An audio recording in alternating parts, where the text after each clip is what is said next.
Oh, oh, oh. We got wedding conjoined in a Subway shop. Oh, oh. I'm married to a Funko Pop. Oh, vitamins and minerals, they come to me through a tube. My whole life is spent watching on a tube. Whoa, oh, oh, oh, oh, oh, oh, oh, oh, oh, oh, oh, oh.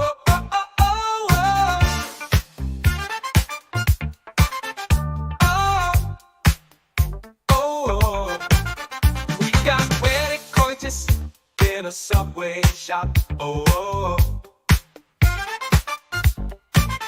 we got wedding coitus in a Subway shop. Oh, we got wedding coitus in a Subway shop. Oh, oh, oh, oh,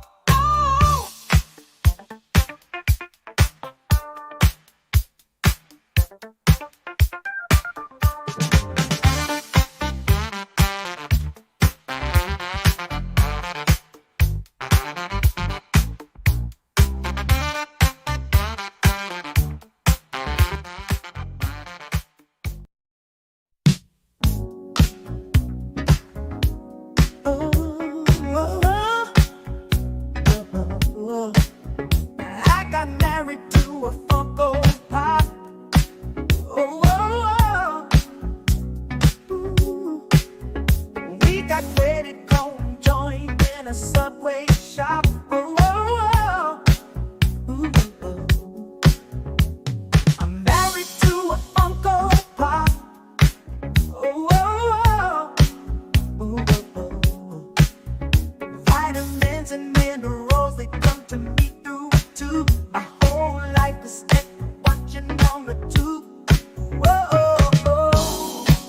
Whoa, oh, oh, oh, oh, oh.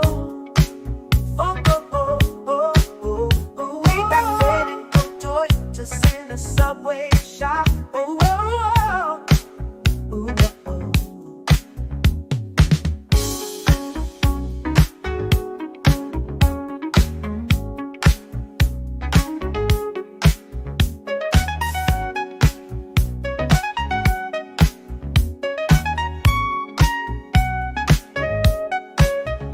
We got wedding coitus in a Subway shop. Oh, oh, oh. Ooh.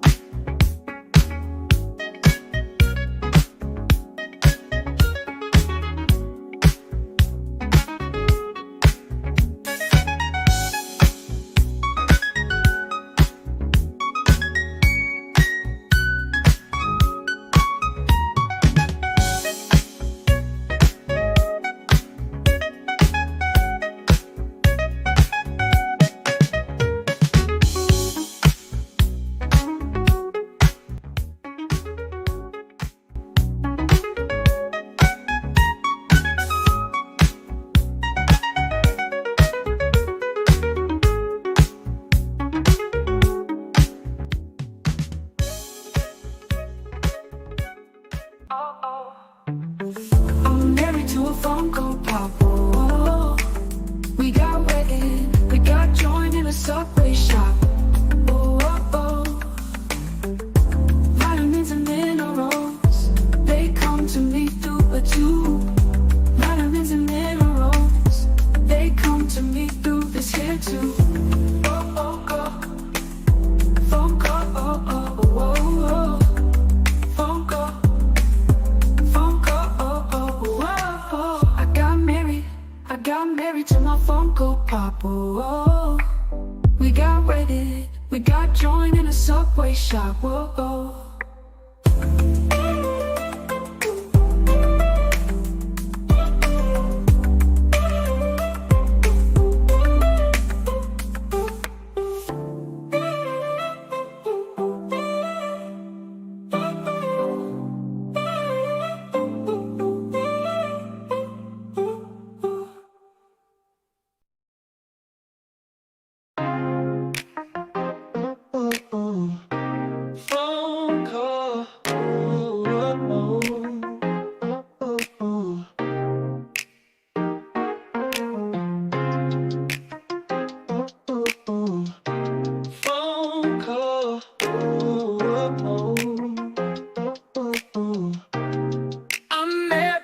to my Funko Pop. Ooh, we got wet.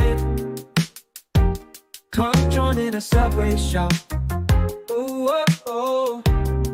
I'm married to a Funko Pop. Ooh, we got joy, Curtis in the Subway shop. Ooh, vitamins and biscuits and minerals, they come to me through a tube. My whole is spent watching on a tube. Ooh, whoa, oh, oh, oh.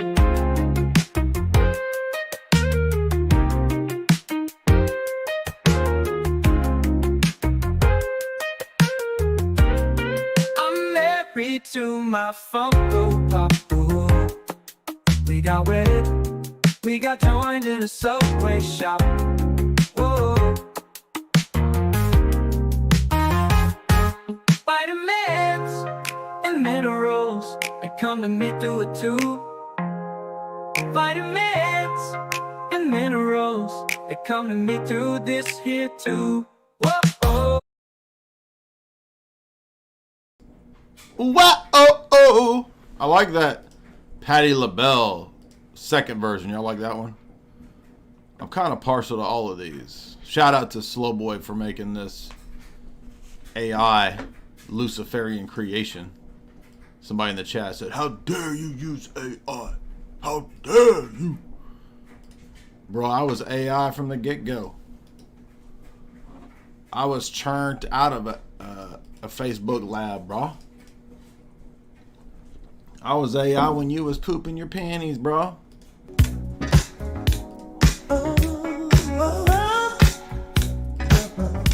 Oh, married to a Funko Pop. Oh. We got wet, joint in a Subway shop. Married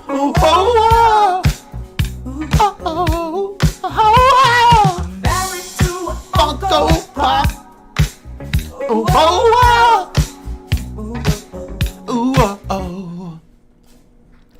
That's not too bad for I got a little bit of Patti LaBelle in me, largely around my hips. Y'all don't even know. Y'all don't even know what it's like having birthing hips, being thick with triple C's, THICC, right? I like that's that Patti. I'm entering into my Patti LaBelle phase. You know what I'm saying? Where it's like me and Michael Mack. You know what I'm saying?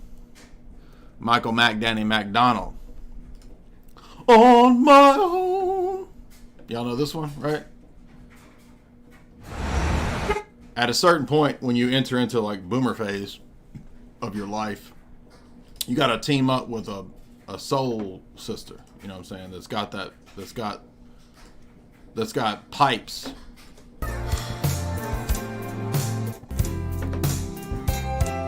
Right? You know what I'm talking? So many times I've dreamed, living life after the feeling.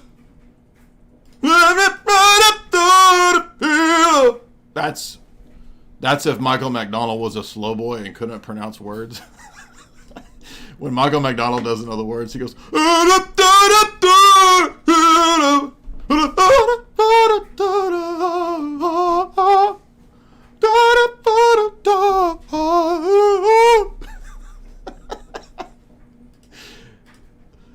That's Tardy LaBelle with Michael Mack, Daddy McDonald. All right, look, let's be honest though. I'm not gonna lie, my Michael McDonald can rival Will Sasso's. I honestly think I got it pretty good. It's almost as good as Will Sasso's. And I'm pretty honest with this is your aunt's music right here. I'm pretty honest with my impressions. Like if my impression is not up to par, like my Jordan Peterson is not at Jim Bob level. I've been working on it though. Well, it's like fuck, because now he's edgy and he cusses, so that's where Peterson's at. But I gotta say, man, I've been singing some Michael McDonald when we have Dadcore music night. And this is the crossover of Dadcore and Antcore right here. Right? On my own. But, I mean, I was singing some Michael McDonald to my friend the other day. And, I mean, he was impressed. He's actually like a straight up musician. You know what I'm saying?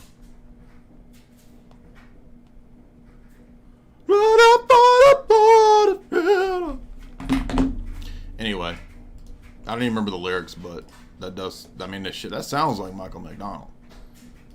I could roll up 2 McDonald's and order a quarter pounder Mac with cheese, and the people at McDonald's would be like, "Is that Michael McDonald coming through my headset?" And they would be like, "If I was standing here by you on my own." Shit, you know what I'm talking about? That's legit over here. I don't even know what's on the. We're gonna talk about all kinds of crazy stuff. We're gonna have fun today, but we are gonna talk about some real some of that real. You know what I'm saying? We're gonna talk about real stuff. We're gonna talk about stupid stuff. We about to get torted up in here. What? Yes. And yes, Charles, shout out to Charles. Absolutely going to do another show with Charles. My goal is to have all of MDE on the 4th hour of Lord V. So. I'm lying here beside you on my own.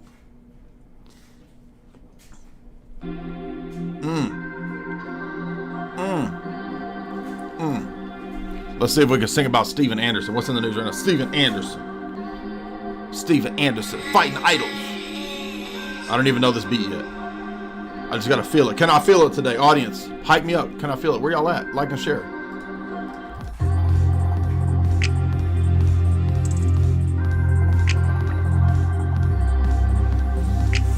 I like this. It's a little too slow.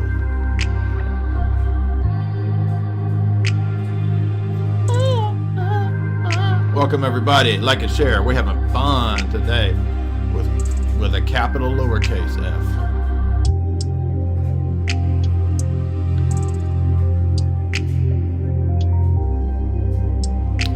This is a little too slow to sing Steven Anderson. I'm trying to sing about Steven Anderson.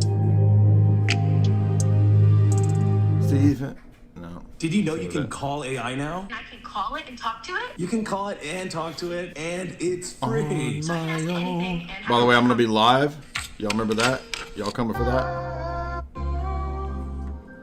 Give me a beat. I want to sing.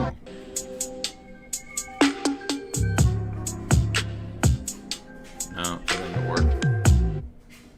It's always improv, by the way.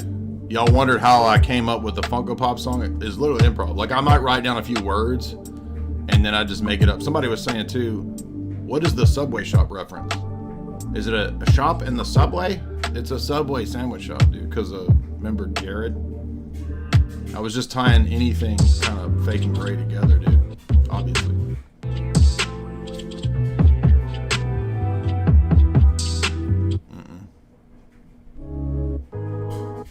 Every now and then, about 1 out of 10 of these is good. It's a Diddy type. This is a Playboy Cardi type beat.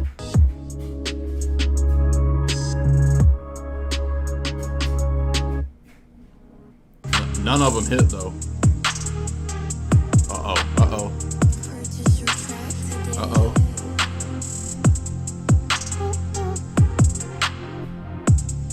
Steven Anderson.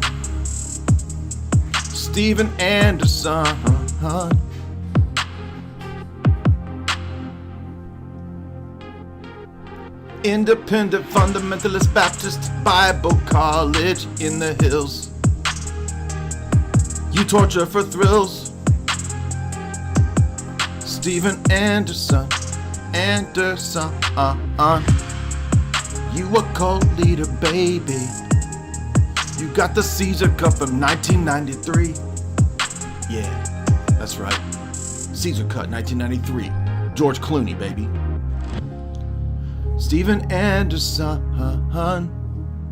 You ran off all your sons. Yeah, baby. That's right. I'm calling you out, Steven Anderson. But you do got a cool jawline. It's very much like a lantern. But you misused all of your toxic masculinity against your kids and your family. Steven Anderson, you a cult leader, her. Vindicated. Years ago, people said, when you gonna take out Steven Anderson, when you gonna debate? And I just said, listen, I'm gonna bide my time and bite my nails while I bide my time and let that dude implode. And he imploded. That one, I like that one. That one turned out, I like that beat. Steven Anderson, cult leader in the hills, independent fundamentalist Bible preacher. Steven Anderson, Steven Anderson, you a cult leader in the hills. Winning, hashtag winning. You drank too much of that Charlie Sheen tiger blood. And then you tried to preach, drinking Four Loko every day for communion. Why would you use Four Loko for communion? That's crazy. Steven Loco Anderson. Steven Loco Anderson. Hey fool, that was totally loco. Why would you be using that in your communion, bro? Steven Loco Anderson. Steven Loco Anderson. Hey fool, you barely made it. Except that you did it because you collapsed, bro.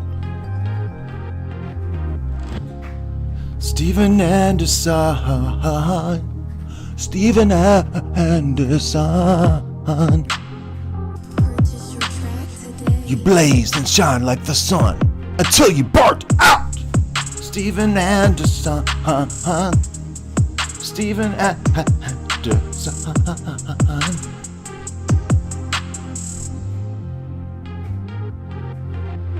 That's what I'm talking about.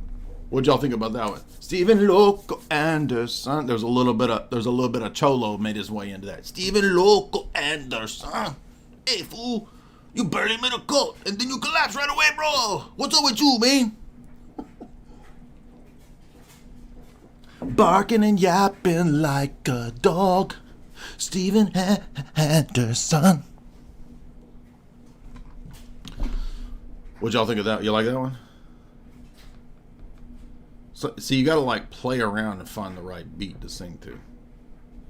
What else? Do y'all see the Pope? Great skin. I don't want to just sing about I got Old Spice body wash to thank for that. idiot religious. He used to rely on. leaders. Give me some. What do y'all want me to sing about before we get into today's issues? Before we get into the topics. Pastor Steven Anderson went off on orthodoxy for a long time. He was very vehement and virulent against orthodoxy for probably a couple of years. Yeah, please clip that.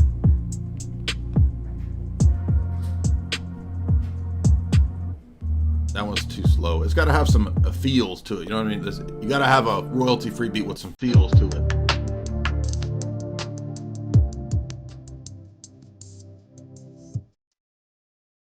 This one's okay. Yakub. My boy Yakub. Flying around in a pimped out pyramid. Back in the day, pyramids could fly. And my pyramid was fly. Yakub. This is one for you, homie. Yakub. I took my Four Loko to you, Yakub. You my homie. Space. I was nothing sus.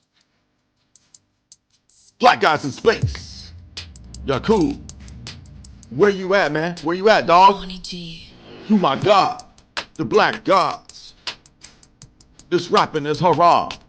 Flying pyramids, pimped out. Gold, sparkling shit everywhere. Yakub. Got a trick out. Flying pyramid spaceship. Kicked out like MySpace. Why you not in our space? You left us here on Earth and flew away to outer space to a booty harem out in the middle of the Pleiades. Please come back, Yakub. Please come back. Yo, we need you, Yakub. We need your king ship right here on Earth. That's not Earth, that's Earth. This Earth needs that cube right now, more than anything. Where you at, your cube? Where you at, your cube? Earth needs Yaku right now. Earth needs Yaku right now. Sing it with me, with me. Earth needs that cube more than anything right now. Food is getting bad, it loses taste. We need more seed oils and more of that chilling in it. We need more of them greens in it. More of them collard greens. Bring back that kingship. Space kingship. Earth, Earth, Earth. You're cool. Where you at, man? We need you right now. Come back down. I don't know about this.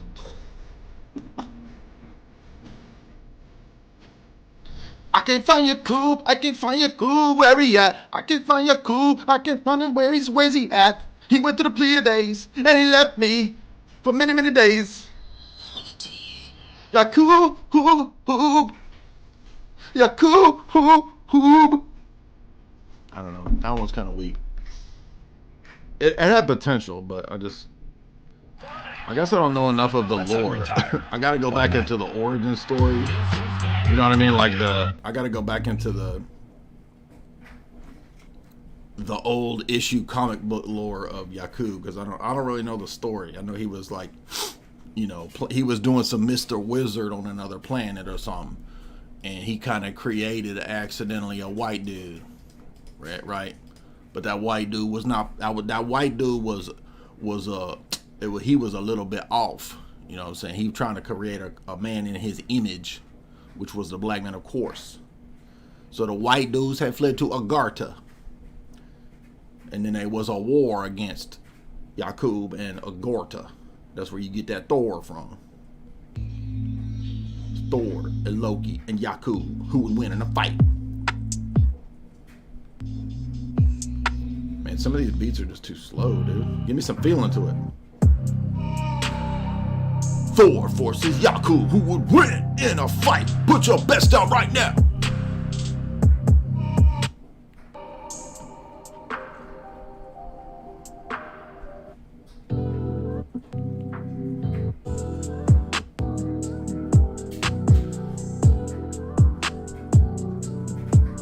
That was okay. All right. Time, love, and tenderness. Time, love, and tenderness. I gotta hone my Michael Bolton real quick for y'all. What's up, man? Welcome, everybody. Let's get into it. Enough singing. Hebrew Israelite. You try to stop me thinking that I'm white? That's right. I'm a white, black Hebrew Israelite. Yakub. He's not a white dude. Y'all can't even know what I've been through. Because I'm a white, black Hebrew Israelite. That could work. That's alright. That's some flow right there. Sing about Kenneth Copeland. Grow, hair, grow. When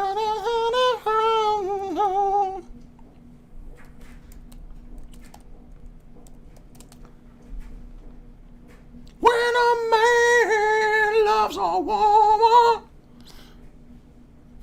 How come I can't remember his typical momcore song? Said I loved you, but I lied. Y'all ever watch this video? It's like a mom fantasy. It's kind of gross. All right. So we got horses running. Right? You got them steeds, horsepower. They were like, okay, Michael, what do you want in your video? And he said horsepower, number one. Okay, number two, pleather jacket buttoned all the way down to his gut. showing all of this right here. Tristan said, by the way, I need to show more of this cleavage to get more clicks. Plus, he's got a skullet. We got desert. Okay, we got fire and mom jeans. The mom jeans attract the mom's visual. There've been studies that their eyes will go directly to mom jeans if you got mom jeans on. What else we got? Beautiful locks. I mean, not as beautiful as when I had locks, but beautiful locks. We got a frustrated mom laying on the beach, wondering where the hell is I was promised Michael Bolton. I don't come out into the desert for nothing. I'm a single mom out here in the desert. I'm coming out here. There better be a Michael Bolton. Well, good news. We do have one Michael Bolton on order, and it has just arrived, along with Horses and Flames. But that's not all, because not only do you get that, you get Michael Bolton in all jeans with a Bolton camel toe up there on the peaks. Daytime Michael Bolton. Watch this. Y'all ready for the eagle? Oh wait, we got to go in the caves. We got dark underground Michael Bolton with all leather. Woo, it's getting hot in here. Momcore comes to full fruition right there. And every mama wanted some Michael Bolton in 1993. I hate to break it to you. You're like, I thought my mom loved my dad. Dude, not when Michael Bolton came on. It's time to cheat. It's time to cheat in mom's mind when Michael Bolton comes on. Got horses. Where's the eagle at? Shit. I mean, in some of these images, you even got two Michael Boltons on screen at once. They put a trigger warning up for your mom watching this. Moms, watch out, you might pass out like a kid with autism watching a damn video game. Trigger warning, two Michael Boltons on screen. Mom's passing out, watch out. Look at this. Boom, mom passed out right now on the fainting couch in the desert. Better bring back the fainting couch from 1895 when Michael Bolton's on screen, dude. Time, love, and tenderness. By the way, if you've not watched this video in a long time, I would encourage you, please go watch this video. This is some funny stuff right here. Look at the people in the chat like, yeah, dude, my mom loved Michael Bolton. Now you ready for the next pill? Are you ready to take the Bolton pill? Half of y'all in the audience, your dad might not be who you think. Half of y'all in the audience are little Bolton spawn. That's what I'm trying to tell you. Okay. When your mom was going to them concerts, before you was born, you heard about them concerts, and your dad was like, oh, I don't know where she was going to them concerts all the time. There's the ego. Your mama wasn't going to she was going to concerts, but she was at that bus out back, groupies for Michael Bolton. Literally half of this audience right now, you're basically this is like a revelation of trigger warning. You're kind of like an orphan, basically. Kind of like an orphan. So hate to break it to you, but there you go. Said I loved y'all, but I kind of lied. This is more the love I feel inside. Said I loved you, but I lied. This is more the love I feel inside. My Michael Bolton it's not doing right today. It was on point the other night. But I feel like my Michael McDonald is pretty much on point.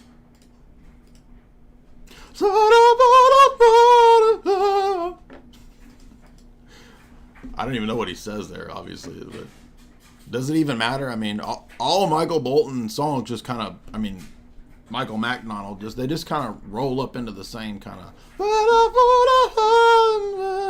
But now when you listen to this, you can tell this one has definitely a Patti LaBelle vibe to it. I got got married to a Funko Pop. Oh, oh, oh, oh. We got. It's also got a little bit of Tina in it too, doesn't it? Eat the food, Tina. No, not that Tina. Katrinka Turner. Hurricane Tina. Hurricane Tina Turner. That's what I'm talking about. But listen, there's only one good song. Well, maybe some of y'all are Tina fans. But one of the best songs of the 80s, right? With sexy sax man Tim Capello. Remember that? Oh, oh, oh. And I know I'm not talking about Private Dancer. I don't care about that song. I'm talking about this greatest song right here. At Mint Mobile. Y'all like this one? They need to make YouTube to where you can have karaoke night. They need to get off of all this algorithmic nonsense to where you can't play anything because everything gets dinged with all these stupid copyrights all the time. It's annoying. This is what I'm talking about. Auntie-entity. Nobody even knows what I'm talking about. Oh, oh, oh. Oh, oh. Y'all know this one? Y'all know this? Last generation. Anyway. Alright. Let's get into it. Signs of a cult. Y'all remember this? Because everybody's talking about Steven Anderson's cult. Well, I could have told you that a long time ago. And actually, I made a video, which not many people really paid attention to. But you would think, after studying cults for many years, people might want to come listen and kind of hear what we have to say. We might have some good information that'll help you out. Would you like to make $5 million a year webcamming, hoes, and yield farming them? Look at that. I don't even remember what the hell was I doing in that skit. I don't even remember what I was doing. Sometimes I just turn on the camera to start acting like a fool. So I don't even remember what that's supposed to be. But there's the link for top 10 signs of a cult. And then I had fun with this because I put in a bunch of what do you call it? Not royalty free. Stock footage. Heat of the moment, right? Make it wealthy, you'll be successful. Club but of chicks. course, as everybody knows, hopefully, who Club has chicks. any IQ above 70, con man, right? They tell you that you can Kinda like his bypass music. the hard work and get to the end goal. And remember, these aren't just applicable to I the don't know where I got this music Hindu from. guru. This is applicable to the guru in any sphere. And it's also I need to bring my Vanilla Ice lines back. That's not. I kind of like that. applicable to a cult leader. Cult leaders are kind of like gurus, more or less. It's also applicable to the Sphinx. con man because, again, all these three domains overlap, and so it would be very helpful. That's the point of this video. Where's my to top 10? I need to have recognize this. Actually the needs to be warning a signs. list. So number 10, ignoring the practical needs Oh, here we and go. making a shortcut to success. Right? The con man says you. Okay, so number 10 in this reminders of top 10 signs of a fake guru con man cult leader. Number 10 was, oh, by the way, through my patented method, you can bypass all the hard work that was necessary and immediately go to the end of the line and become a successful whatever. So the con man, and remember, every cult leader has 100% a con man element to him, right? He promises shortcuts, easy ways to something. And that obviously applies to the realm, say, of evangelical fundamentalism, because, for example, evangelical fundamentalism just gives you this once saved, always saved. Oh, just come down the aisle. Boom, you're in, baby. There's no time of testing, time of purification, time of being catechized. It's like that. So again, think about it. Even though we think of cult leaders as like Charles Manson looking dudes in white robes, you can have cult leaders that are evangelical fundamentalist preachers. You can have cult leaders that are, I don't know, freaking black ops special operations dudes or something. I mean, literally, they don't have to always have beads and white robes and Manson look. You know what I mean? We'll get $1,000 a day yield farming off a bunch of webcam HOES. Right now, what do I do? And What's the next one? the Moving guru appeals to that. Maybe the guru says, instead of I don't know why I put all these dancing, all these women at club women. I don't know what I was thinking. some sort of con man living space. Bunch of stock footage of women in a club. I think it was supposed to be like I was trying to go for an Eyes Wide Shut club vibe, but I couldn't find anything. The guru maybe says, through these 5 easy tricks, you can achieve enlightenment. You can achieve theosis. You can achieve divinization. You will be one of the gods. Number 9. If you've ever noticed the Sphinx in Mystery Man, he's a great image of both a con man and a guru, because there's a lot of elasticity in terminology, a lot of vagary, a lot of ambiguity. The Sphinx is always saying meaningless slogans and phrases, and gurus are, of course, known for this. In order to master time, time must not master you. In order to be free, we must be free of ourselves. In order to, you just flip it, right? Just make everything Flip the script. the opposite of what you first said. That's that old Dalai Lama trick. Say some generic gibberish and then flip that script. In order to, I'm trying to think of one on the spot. If you've not seen Mystery Men, the Sphinx character is what I'm talking about, right? In order to obtain enlightenment, enlightenment must obtain us. You know, some nonsense like this. You know, something like that, right? I'm nodding along to the Carl Casey beat, not to myself. That's classic guru speak, and con men do the same thing. Con men often appeal to you in a very similar way by basic slogans. All of advertising really is built on. Yeah, this is an important point. That remember, in cults, you're never taught critical thinking. You're never taught anything that's going to allow you to thrive on your own. Keep that in mind, right? Because cults, the last thing they want is you having the ability to reason through things and think. Now, that does not mean that you automatically have enlightenment and authority as just some random anarcho individual. Let's say in the realm of orthodoxy, right? People think, oh, I've been orthodox for 1 year. I know it all now. No, like, it's not appropriate, for example, in that situation, to go and challenge a bunch of people that have been studying it for 20 years. It's also not appropriate, let's say you're a new convert. I'm going to set up an online life coaching operation. Why would we listen to you as a life coach? Nobody even knows that you've done well with the life. like, I mean, imagine going to somebody as a life coach when you don't know that they've actually done life or been successful at anything in life. It's bizarre. But the more I think about all this, and the more I think about this, I saw the stupidest thing ever on Twitter today. We'll look at this in a second.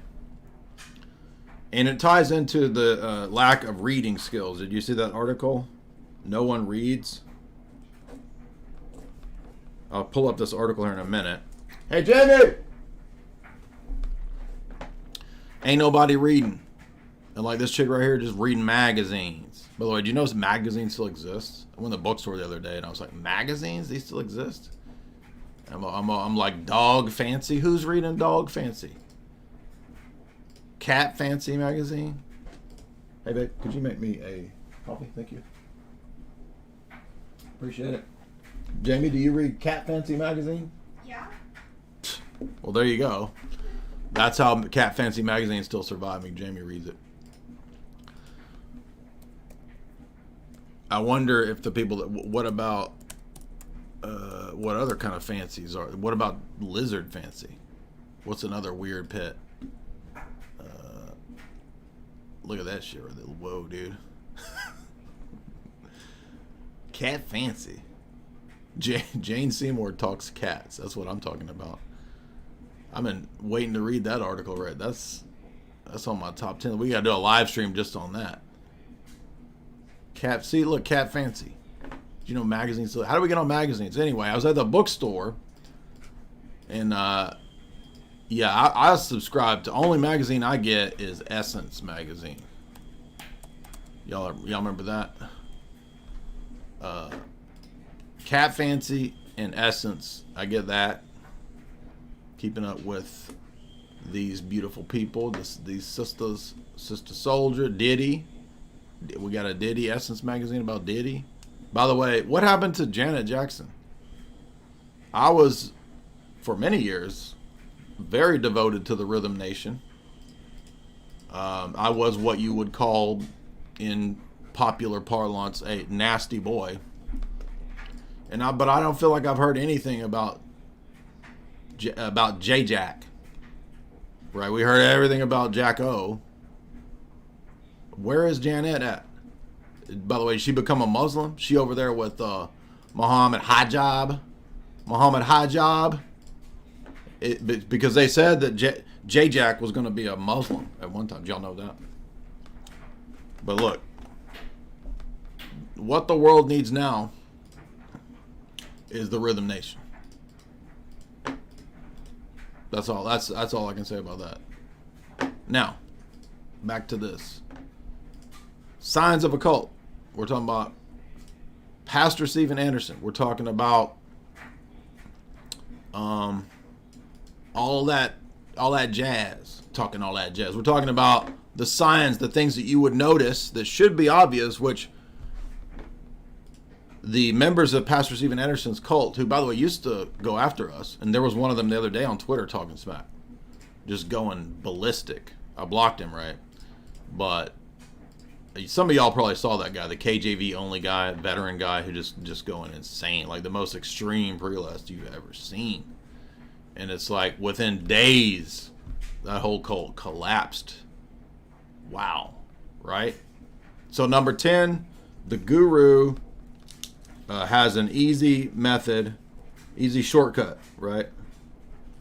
And then he has vapid slogans was number 9, like the Sphinx in Mystery Man. On this idea of slogans and sloganeering, simplify. How many of y'all ladies is laying on a bed reading Cat Fancy right now? Raise your hand. We can't see you. Raise your hand. What's next? Nonsensical Sphinx talk is another I think here I typed in CIA mind control handler chick, and this is what I was experimenting with the stock footage this day. Commonality between a con man and a guru. Number 8, donate to him for spiritual help. Now, there's nothing inherently wrong with money, or even with churches or whatever raising money or. Yeah, so this one is the guru, the cult leader, the con man, all the overlap. The guru says, we need your money. Hair grow, right? We need, let's try that. Hair grow. Kenneth Copeland. Y'all remember that? Everybody loved this one. I mean, now I don't know, by the way, keep in mind, not every cult leader ticks off every box. You don't need all 10 to find a cult leader, duh. But put your hand on your head like that. Bald spots, I call you gone. hair grow.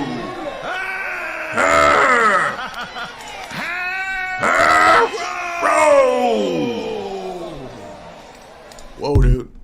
We need to check in on that black dude right there, see if it worked. See if his seed blessing paid off. But yes, everybody could probably recognize this one, right? Number 1 for the cult leader is that money, that cheese, dude, that feta, that Asiago, that basil pesto. That's number 1 for him. Not Michael Bolton. Professor, this is a person who's out for the obvious, to stack stacks, right? Stack stacks, baby. And usually spiritual advice comes at some heavy toll or price. So to get up the rings, up the rungs of the ladder, remember Teal Swan? I feel like right now you're just really in resistance to me. I feel like right now, in order for me to baptize you into my Teal Swanery, you need to pay me $4,000. And people who come to my Costa Rican retreat, it's only like $4,000, and I will heal you from your trauma. So she basically just literally rips off baptism. Not joking, right? And it's like $4,000 for her retreat. And if you watch the documentary, the funniest part of the documentary, if you guys remember that, was the dude that showed up in the jersey. Y'all remember that? And he was like, he was kind of like a Sam Hyde's name on Twitter kind of guy. Remember him? And he was like, I love you. I love you. He declared his love, and she's like, I feel like right now you need to just leave. Y'all remember that? But half of y'all didn't even watch that. But look, I could have given him some tips, right? Number one, you're not going to seduce Teal Swan wearing a damn Lakers jersey, bro. You're going to need more of like a, I don't know, like this dude. Remember this? You got to sit. This is the garb to spit game at Teal Swan with. You need something like this. No, you can't pull up in a Lakers jersey trying to mac on a new age chick. Again, there's nothing inherently wrong with this. That's a common sign that we see with the guru who wants. Gurus also love to like do that weird kind of healing with objects that obviously don't do anything. Like, oh, here's a stick in my cereal bowl. Let me put it right underneath your tetas, and let me just caress this mystical Buddhist cereal bowl with my duck call that I got from a mystical Irish man, and let me caress this cereal bowl for healing of your vibes. Right? They're always trying to heal with some object that obviously is just basically garbage. And we covered that in our TikTok streams when we looked at the homemade witchcraft that you can all do. Homemade witchcraft is a bunch of garbage, bro. It's very bizarre. And so, money. And oftentimes there's a contradiction between what they're saying. This is a key point. Cult leaders always immediately contradict. He will talk about living frugally, living within your means, donating, blah, blah, blah, giving away your property, giving away your energy. They're also energy vampires, not just money vampires. Oh, but wait a minute. The cult leader is living it up. Just like communist party bosses and party leaders live like kings, right? Just like an animal farm, because they're more equal than you, bro.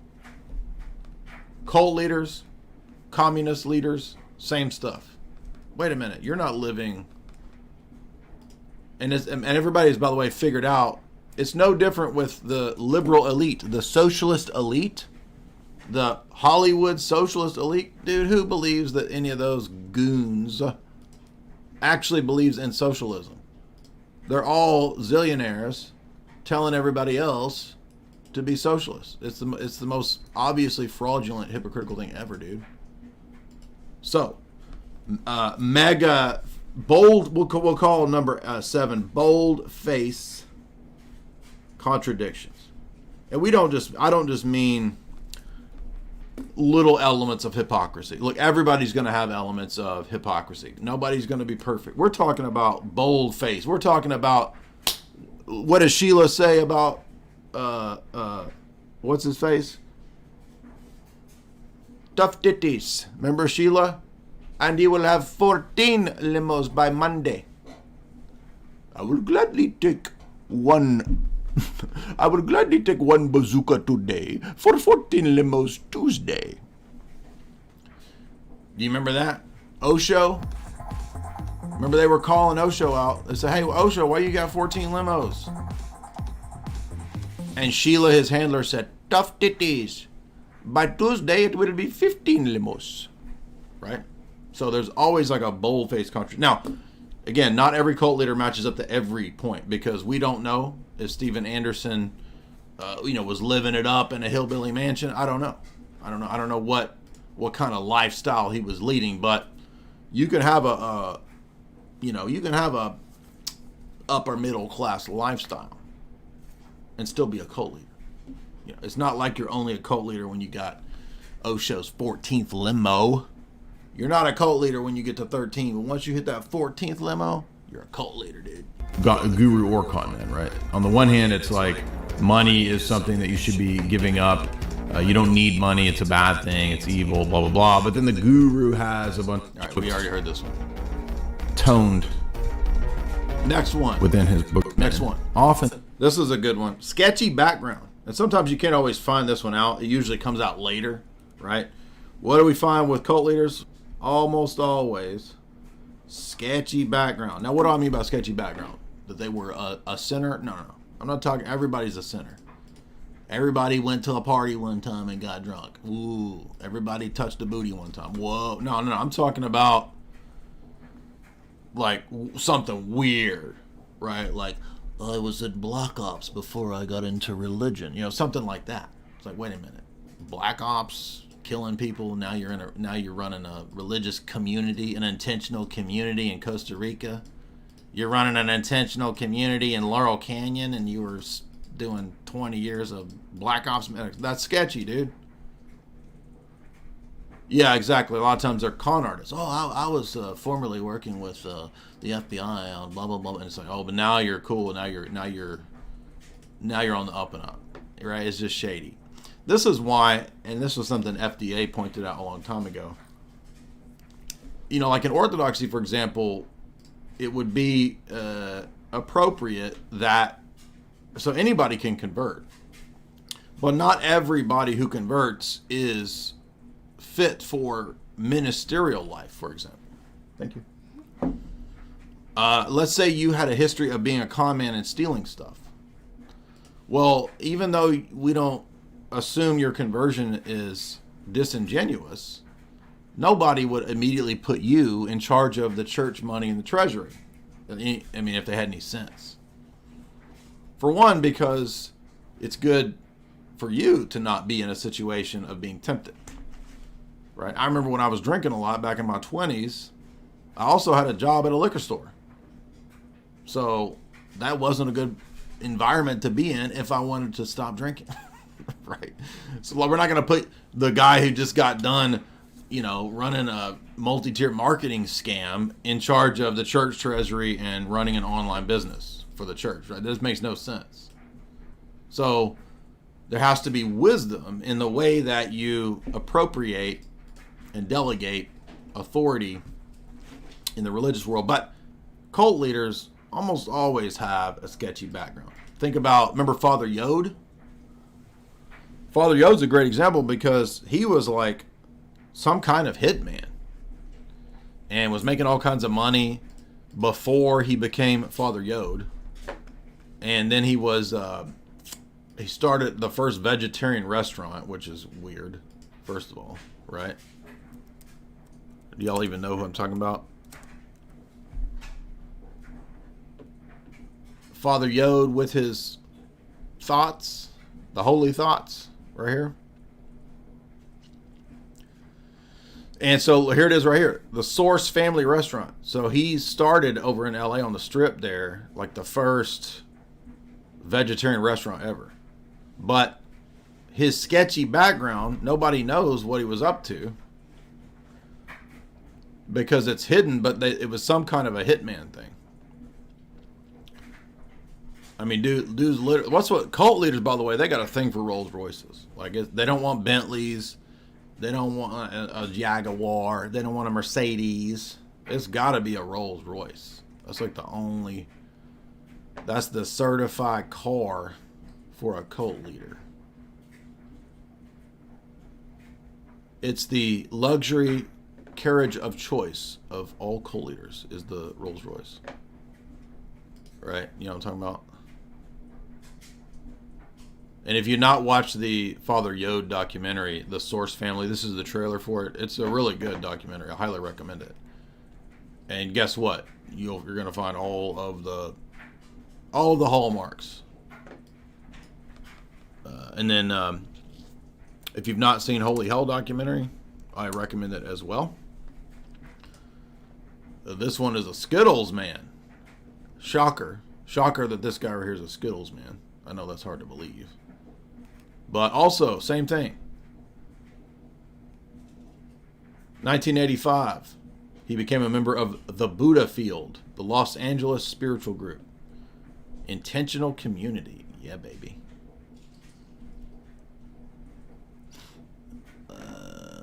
Here's even Joe Rogan talking about holy hell. Here's who's the MIA. Here's MIA talking about it. Here's a bunch of ooh. Whoa. Here's one I've never heard of. Adnan Akhtar's Islamic feminist cult. It's almost like let's mix the things that are oil and water into a cult. What the heck is this? Yeah. Adnan Akhtar. Here's a new one. Never heard of this guy. Y'all heard of this guy? Istanbul, Turkey. Okay. And then he's got a bunch of these look like Russian, Ukrainian women with just gross levels of plastic surgery going on. Why do women want this? Look is horrible. I guarantee you every one of these women would have looked better as their normal face. Because every person that keeps getting this sort of stuff on their face, they look like the blow-up dolls. I don't understand why anyone would want to look like those kinds of dolls. What? Why do you want to look like the Bogdanov twins? Why do you want to get bogged? I guarantee you these girls were really pretty before this. Looks awful. Gross. Anyway, I want to see this dude. Where's he at?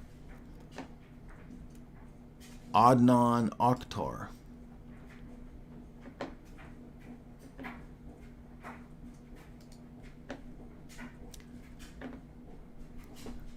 Cult leaders love sets with all this like it looks like a TBN set, doesn't it? Like it's got to have a bunch of flowery, ornate, like cheap Baroque looking stuff everywhere. Is this the cult leader? Whoa, dude. Look at that guy.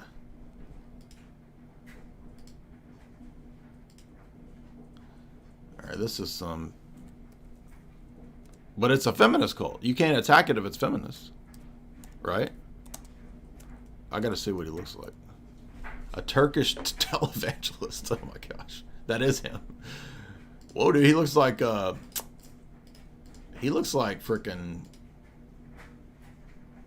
Who's the Toranaga from Shogun? I thought he looks like a Japanese dude. Is he Turkish? He looks Japanese. Oh, you no have honor. Oh, no have honor.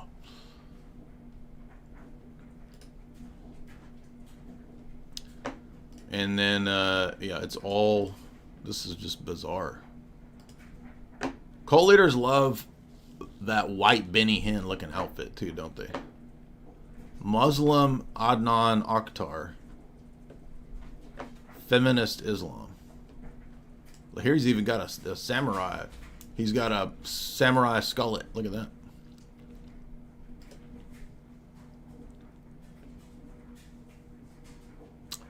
Anyway, so there's a new weird one for you. Never heard of that. Just you learn something every day. Let's get back to our list of the top 10 songs that your mom loves from Michael Bolton. Number 1, I'm Married to a Funko Pop. Married to a Funko Pop. That was Michael McDonald. Married to a Funko Pop. We had go at a center sewing shop. Married to a Funko Pop. Have a really shady, sus, sketchy background. And when you try to find out about their background, where they came from, what they're into, it's kind of hard to figure it out. It's like, oh, you went from working at a paramilitary installation to being a private. Yeah, exactly. Remember the Raelian guy? The Raelian. So he's like a French wealthy race car driver, and now he runs a cult about aliens and cloning. What? How do you go from race car driving to cult? Remember the Order of the Solar Temple? Those dudes, super sketchy.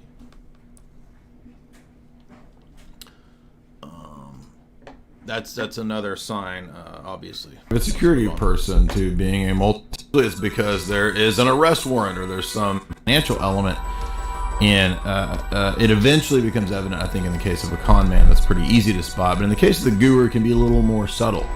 And we've noticed this from some 15, 20 years of study. This techno, whatever I found as the background music, is pretty badass. I'm like, yeah, I'm liking this. Cults, black operations, and so forth. There's a lot of commonalities and patterns. Intelligence agencies as well, who utilize these tricks of compromise, of deception and misinformation to basically cajole and manipulate people, socially engineer people into whatever you want them to do. Yeah, exactly. I like this guy right here. Have y'all checked out this guy? People say this is hilarious. He's talking to himself. Yeah, exactly. But let's be real here. What better content could we find on the internet on these topics than our own content? Correct? Exactly. So Jamie's like, yeah, exactly. So Jamie is saying yeah to me as I'm saying yeah to me.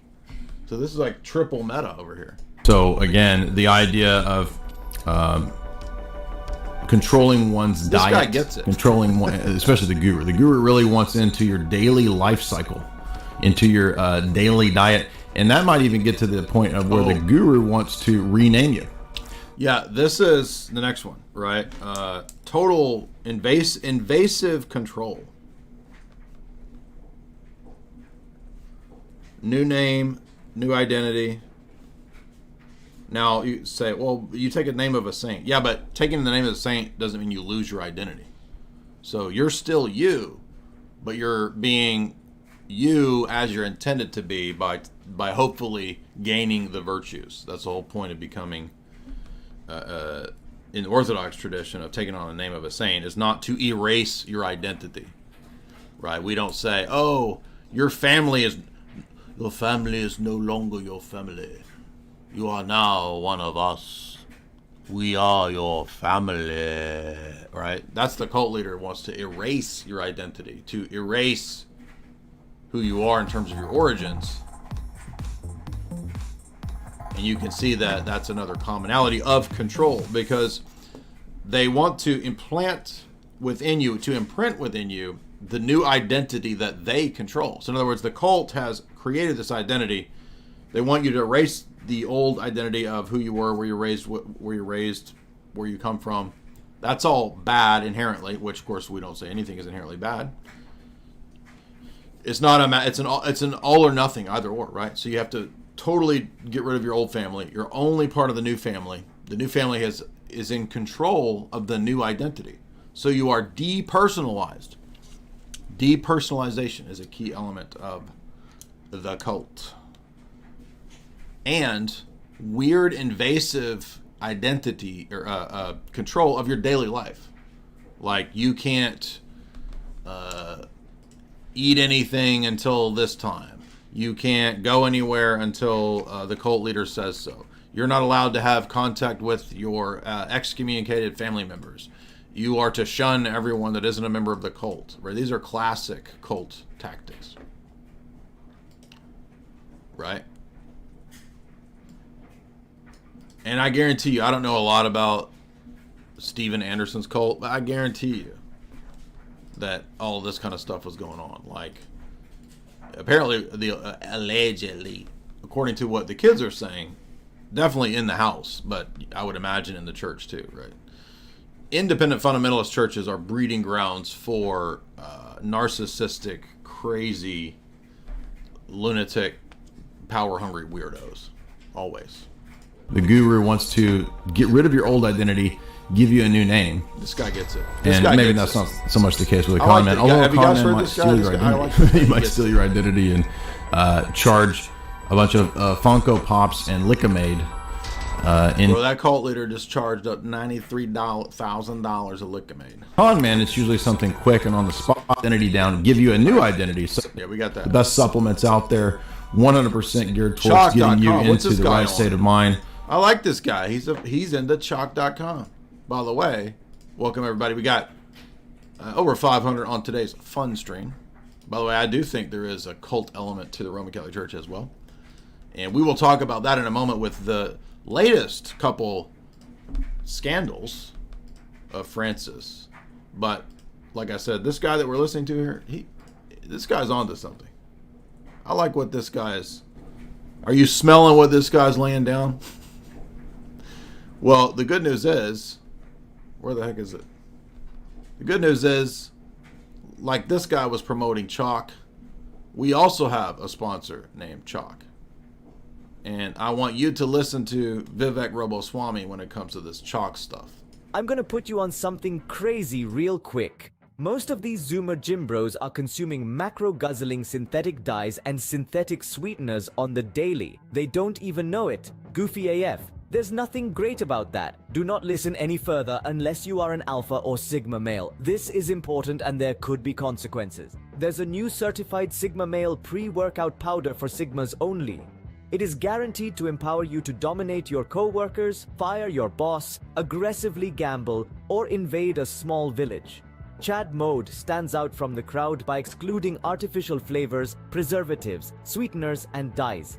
We've even avoided so-called natural flavors, which are actually not natural at all, ensuring a clean and effective formula. Experience the pure goodness of Chad Mode, colored with organic blue spirulina extract, organic lemon, cherry, and organic maple crystals. Forget synthetic caffeine made in a sketchy Chinese lab. Embrace the natural power of organic green coffee bean extract, which will get your mind going and pump you up to the max.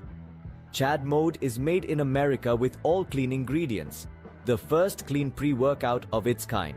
Why are these people adding synthetic sweeteners to every single pre-workout when there are many studied downsides to consuming nasty fake sucralose? Each dose of Chad Mode contains the kick of a cup and a half of coffee, delivering a surge of energy alongside essential vitamins, minerals, amino acids, and herbal extracts. Chad Mode will allow you to fire your boss and dominate anyone who opposes you. Chad Mode will make you more dominant in your daily life, so proceed with caution. It's as simple as mixing 1 or 2 scoops of our fine powder into water or juice, providing you with a delicious, energizing beverage featuring a burst of sweet organic fruit flavor. Chad Mode will give you the extra edge you desperately crave. Don't miss out. Secure your supply of Chad Mode on TikTok Shop with a limited time massive discount. Something that we're all proud of. I got a browser here. This is Jay Dyer's much vaunted, much sought after Philosophy 101. Now, he just got this page up. We are just testing it out. You guys are some of the first people in the world to see it. I want to say, for my part, it's not Philosophy 101. I think this is a mistitling. I really think of it as like Philosophy Unleashed. Because a Philosophy 101 course, they give you kind of some useless information that you can't make sense of.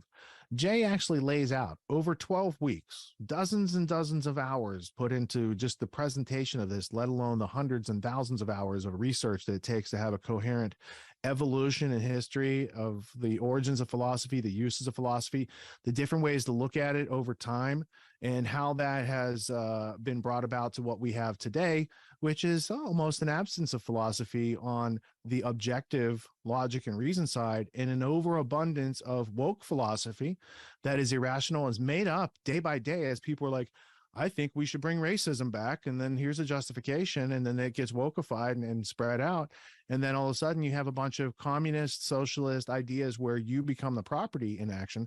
You need to be able to stand your own ground. It helps to have a foundation in philosophy because it's a method to find truth. When you get down to it, philosophy is there because you love truth enough to go and learn how to find it because it's valuable. So if you're interested in things like that, there is the landing page. We'll link it up in the notes. It is a longer one, so we'll get a shorter URL for this. I'm sure Jay has a link on his page. I just wanted to show it off. Now you know it exists. You can go look for it and see why this is not your father's philosophy, right? So well done. I'm proud of everyone who helped to produce and edit the course. And of course, Jay did a flawless job in presenting the course over those 12 weeks. And he's a juggernaut.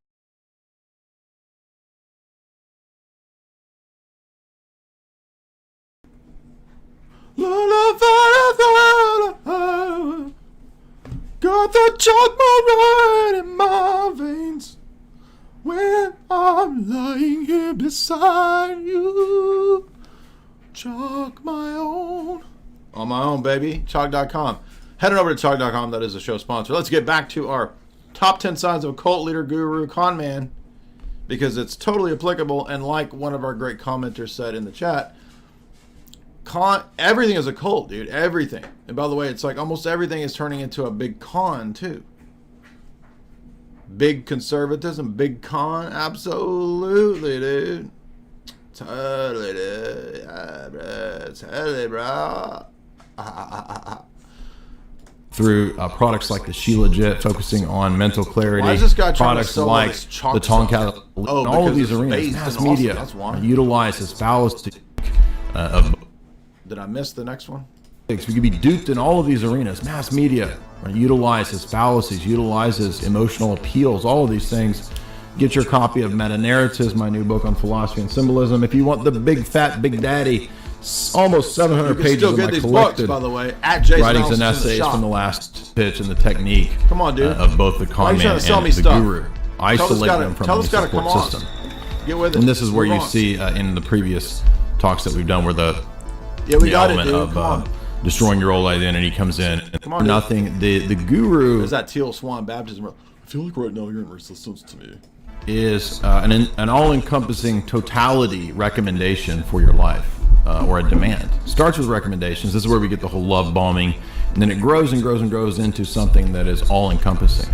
You don't have time to think on your own. You don't have any life of your own. Everything is committed to the system.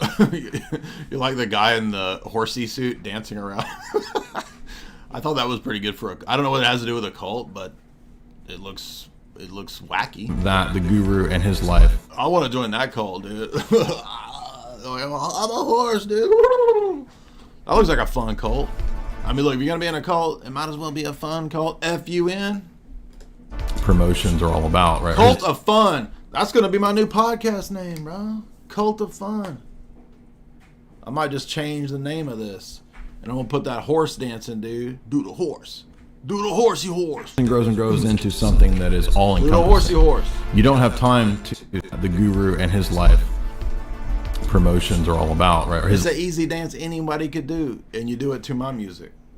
That's what my music needs, is to dance you to it. Do the crazy horse. Do the crazy horse. lifestyle promotion, I should say. And so keep that in mind, that you'll notice a pattern there as well, even though the guru. All or nothing. That was the next one, right? In the cult, it's all or nothing. You don't get your own kibble. Brother, may I have some oats? No. You get nothing of your own. You get what the cult lets you have, right? Do the crazy horse. Do the crazy horse. Guru is really all-encompassing. That's a dance even every white dude could do, right? There's not a single white dude that can't do the crazy horse. Life of your Do the own. crazy Everything horse. is committed to the Do the crazy horse. system, that the guru and his life. That might even be a cow. I can't tell if it's a cow or a horse. But Yield farming for new what about? Why am I? This must have been when yield farming was really popular. So like, what am I talking? What am I talking sneakers about? that I think. Oh, I know why I was talking about that. Remember when well, you don't know because your algorithm is different. You have an algorithm. I have an algorithm. My algorithm at this time was full of freaking crypto yield farming crap, and I was getting sick of it. That's why. you can stake at crypto. I'll get to share a kind of Hollywood-esque flashiness. They flashy, So cult leaders are flashy. That's right? no They surprise. sassy and flashy. They are sassy. So you'll often notice this Sassy, pizzazz, this conversation is about, no matter what comes up, it's all about the guru. It's all about them, right? It's about how there's no one smarter or better than them. Yeah, so basically the cult leader takes on more and more of a godlike status, even if he's always saying, I'm doing it for God, for the grace of God, to the glory of God, right? Like Kenneth Copeland's always saying that, but like the cult leader is basically, in all practical intents and purposes, a stand-in for God. Oh, kind of like the Pope, the vicar of God on earth. Interesting. I don't understand why I think I should look to another guru when I'm like the best guru ever that ever. That actually came up. What I'm saying right there. This was right after I'd watched the Teal Swan documentary on Hulu or whatever it was, and we did a podcast with that blonde girl, and then we did one with Tristan. I forget her name, but we did a really good podcast on cult leaders. She's like she was a psychiatrist, I think, and I just watched the Teal Swan documentary. It's like a 5-part series. It's actually worth watching. It's pretty entertaining. And at one point, somebody asked Teal Swan, like, who do you look to for spiritual wisdom and guidance? And she says, I don't really think as the most enlightened person, it would be appropriate for me to look to anyone else. When really, ultimately, people should be looking to me. So I would be doing a disservice to everyone else if I was to look to someone else, since I'm the highest of enlightened beings. It's like, yeah, exactly. Why would she look to anyone else when she's the highest of enlightened beings? She actually says that. Because somebody asked her in the show, who do you look to for inspiration and spiritual guidance? And she's like, myself, obviously. Existed, and basically I'm the smartest person in the world. And also, she literally says that, right? And by the way, she made up a bunch of crazy. Remember, she said that when she was undergoing SRA abuse when she was a child. This is one of the things that got her popular initially. Was she claimed to have all these SRA abuse stories growing up in Utah or whatever, and the people are like, oh yeah, totally, because of Mormons or whatever. Yeah, people just believed it, but it was all way over the top, right? If she was smart about it, she should have made her abuse tales like. But then again, maybe she was smart about it by making it totally outlandish, because then people believed it, right? And I'm saying this because did you watch the Coachella stream with the guy claiming SRA abuse, the Nathan Reynolds guy? It took about 10 minutes before I was like, all right, he's full of shit, like obviously. Schizo and BSer, or a schizo BSer, right? I mean, those things are not mutually exclusive. You could be schizo and also bullshit. Do you know that? But Teal Swan claimed, I'm not joking, she claimed that she was an Olympic medal skier when she was like 18. And she was like in Playboy and a model. So she like Olympic skied and won the trophy, the medal, and then she went to go be photographed in Playboy, right? And then she came, I mean, it's just like totally outlandish, made up bullcrap, right? But one thing that's interesting is that cult leaders, like, they ain't got no shame about crazy ass lies, dude. They don't even feel like, they just say crazy lies. And they don't make any bones or attempt at all to like explain it, which is probably kind of a smart tactic, to just say crazy shit and never explain it. Yeah, that's true. I'm dead serious that Teal Swan, in her head, she was like Olympic skiing, and then she skied down and got her award, and then went and got photographed for Playboy. Right?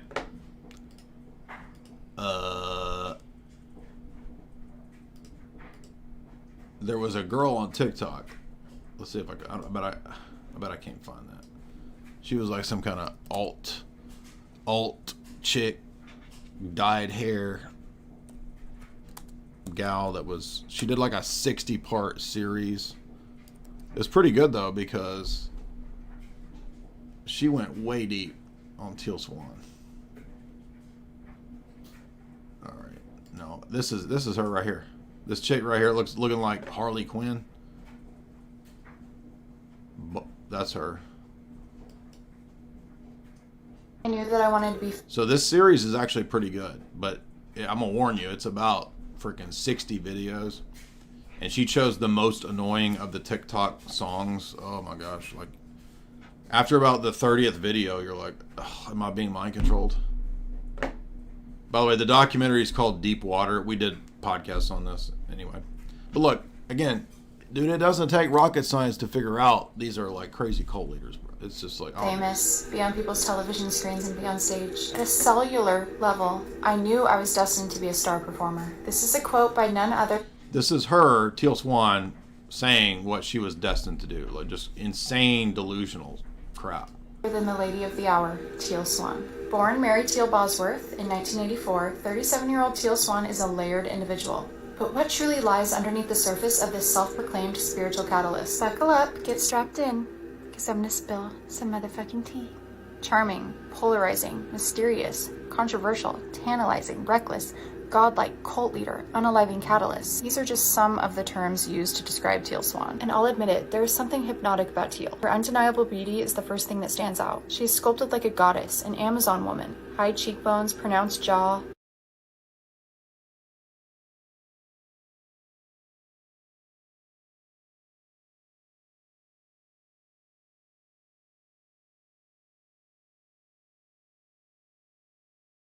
All right. I'm not going to play this whole series, but I'll give you her profile. Her name is Bomb Pop Binge Watch. And Jamie found her, and we watched her whole Teal Swan series. She legit did like crazy levels of background research on Teal Swan. It's pretty wild.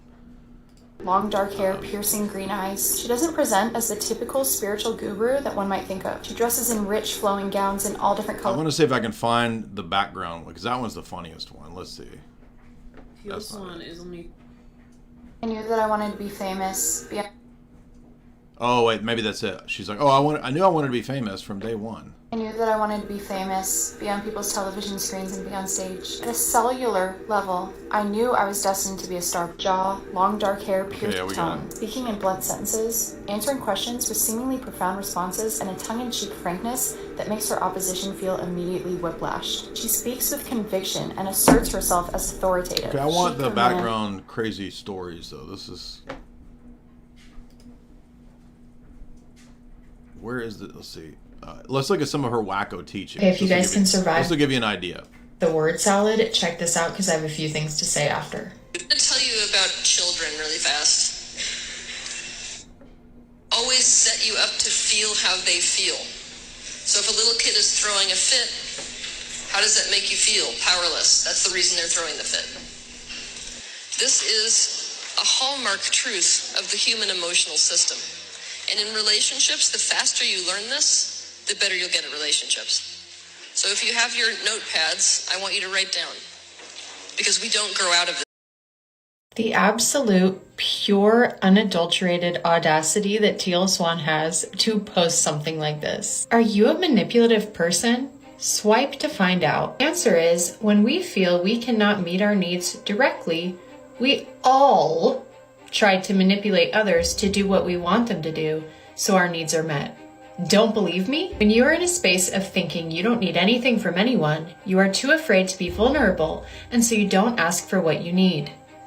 And your subconscious starts to run the show. Is it your subconscious, Teal, or is it your personality disorder? It tries to get you what you need in all kinds of roundabout and highly manipulative ways that you may not even recognize. So, how do you meet all your... And for those that don't know, Teal Swan is sort of like the updated version of like Tony Robbins, basically. She's like a mix of Tony Robbins and who's another? I don't even know who's another guru. Like, who's a new age guru that's popular? I don't even know.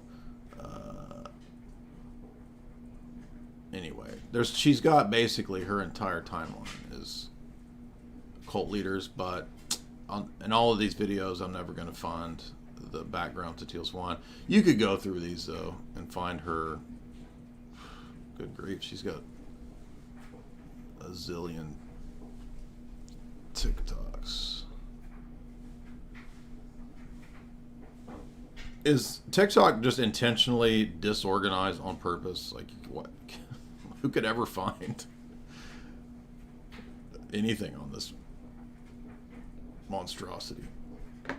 Anyway, you can go watch her video and you can find out the whole background if you want. It is worth listening to. Bomb Pop Binge Watch. Let's get back to our top 10. We're almost at the end of the top 10 signs here of a cult. So, no better than the Pope and the Dalai Lama. Right, we saw somebody very recently say that very thing. So this is another obvious red flag amongst... Oh, that was Teal Swan's comment. She's like, I'm more spiritual than both the Pope and the Dalai Lama, so why would I look to anyone else? The gurus.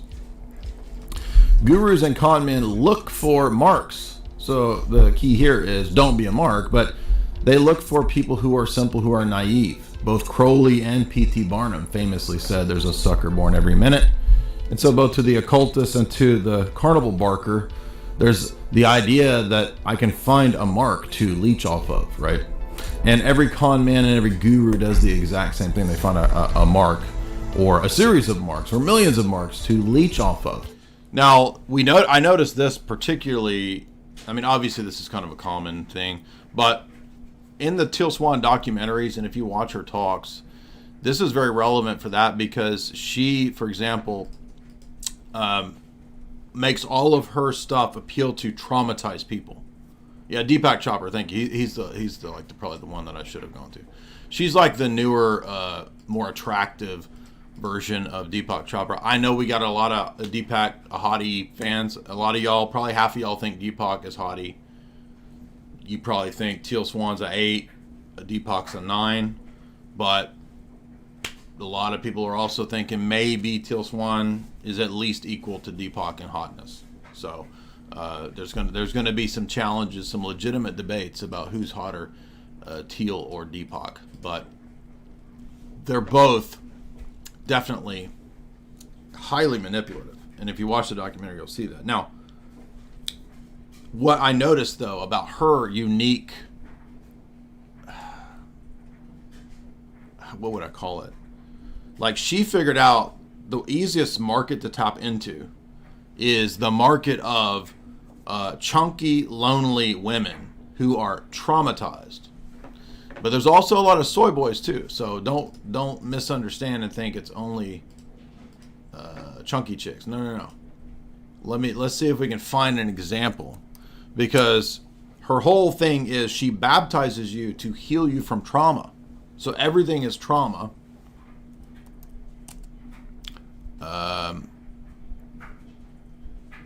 And we got to see if we can find some of her specimen. I mean, you got to see these people she talks to. It's like, whoa, dude. So when she has these live events, she'll get up there on stage and sit in a chair, and then she has these people come up and talk to her. Right, they come and sit in the chair, like right here, and she sits like me, all guru pose. Right, legs folded, vibing. Right, this is so she gets all these people to come up there, and it's always these women like this that are hurt and damaged, and they always say the same BS, right? And she heals them from their trauma. Because you weren't by the very people who matter the most. Yeah. She also sometimes likes to like neg them and berate in a funny kind of. I mean, on the one hand, it's abusive, but she will actually sometimes say like true stuff as part of the berating of the cult leader, like Wes. Who's the big prison baby guy? Looks like a baby, but he's like a grown man with the tight jeans. Wes Watson, right? You pay him $3,000 for him to scream at you about how you're a loser. Loser! Basically, Teal has a little bit of that too, where she's like, maybe your problem is that you're an ugly lesbian. Like, did you ever even think about that? That like maybe people don't want to be around you because basically your personality sucks. So she'll kind of throw in some truth bombs, right? But she's super manipulative. But all of her audience is like people like this, basically. That's a perfect example right there. So let's get back to the last couple signs. When I go through... So she preys on people that are broken, damaged. And if you've noticed, everybody in the younger, like millennial down to Gen Z, everybody is traumatized. Everything is trauma. Part of that is because of the psychobabble of the YouTube sphere and people like Teal Swan and Deepak telling everybody that they're traumatized. I feel like one time that when your mom spanked you, that you were probably traumatized from this. And so basically your whole life has been trying to heal from being spanked by your mom. And I'm going to baptize you. She has a Kybalion tattoo. Oh, I'm sure. Yeah, exactly. The New Agers all use kind of the same template. Basically, there's a template, and then they just kind of modify that template. The gurus. The self-help talkers and gurus and these people, and I see their followers, and sometimes in the millions. It's kind of amazing that people fall for. By the way, it's a lot of boomers too that look like this dude, right? Like the last generation of cult leaders basically all look like this dude. Well, the new generation is Teal Swans. Or the low IQ level scammery and tricks and techniques that every con man, probably since the beginning of the world, has been doing. And yet, there's always people falling for this. Why is this? How come people don't eventually learn, wise up, etc.? Well, it's because ain't nobody got no dang discernment, dude. You didn't know that? You should have listened to me. Oh, wait, you are me. I think it's because the con man, the guru, looks for a mark, looks for a broken person. The broken person is ripe for this kind of molestation. Yes. And you'll notice too, between the con man and the guru, not just the obvious things like narcissism and God complex. We all know that a con man and a guru are in varying degrees narcissists. Gurus are typically like hyper because they see themselves as gods, right? They're basically God on earth. This dude's legit right here. We notice them pathological levels of lying.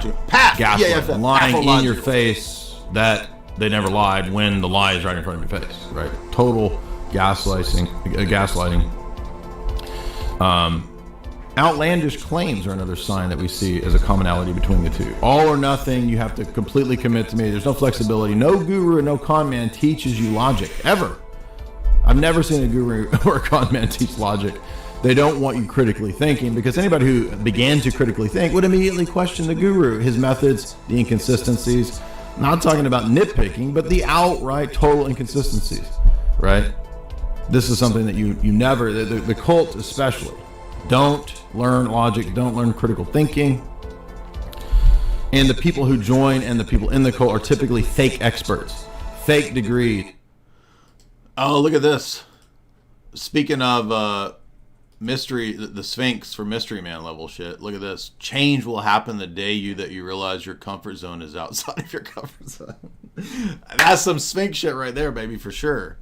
Good job, Teal. Thank you for showing us exactly what I was looking for. Let's see, what else did she say? Young people of what to expect in relationships. Only they did not depict the reality. Disney movies are telling people they what to depicted a expect. perfection that does not exist. A happily ever after. Whoa, mind blown. Misleading people in this way meant failing to prepare people for the reality of relationships. And when they encountered the inevitable reality of relationships in general. Whoa, so Disney movies weren't telling me the truth? No way. Mind blown, dude. Why do we never, let's see, we got to figure out why don't we succeed? Tell us, Teal. Is that they are unwilling to choose pain for the sake of what they want. Anything, I repeat, anything you choose to succeed at will come with a certain set of contrast, a certain pain. A certain set of contrasts. Success is contrasts? A set, what? out of the comfort zone. That's plural, dude. If you want to succeed, you need to be willing to choose that contrast and that pain.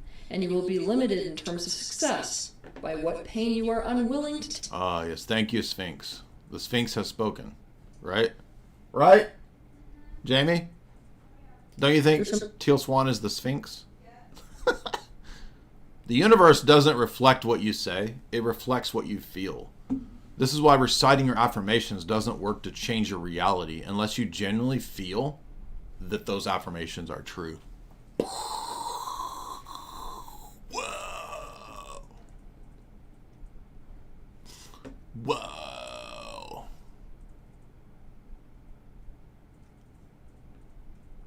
All right. So, look, if you're in Canada, just get to a synchronization workshop. That's all I can tell you. Because a lot of y'all are out of sync. You know what I mean? You're like a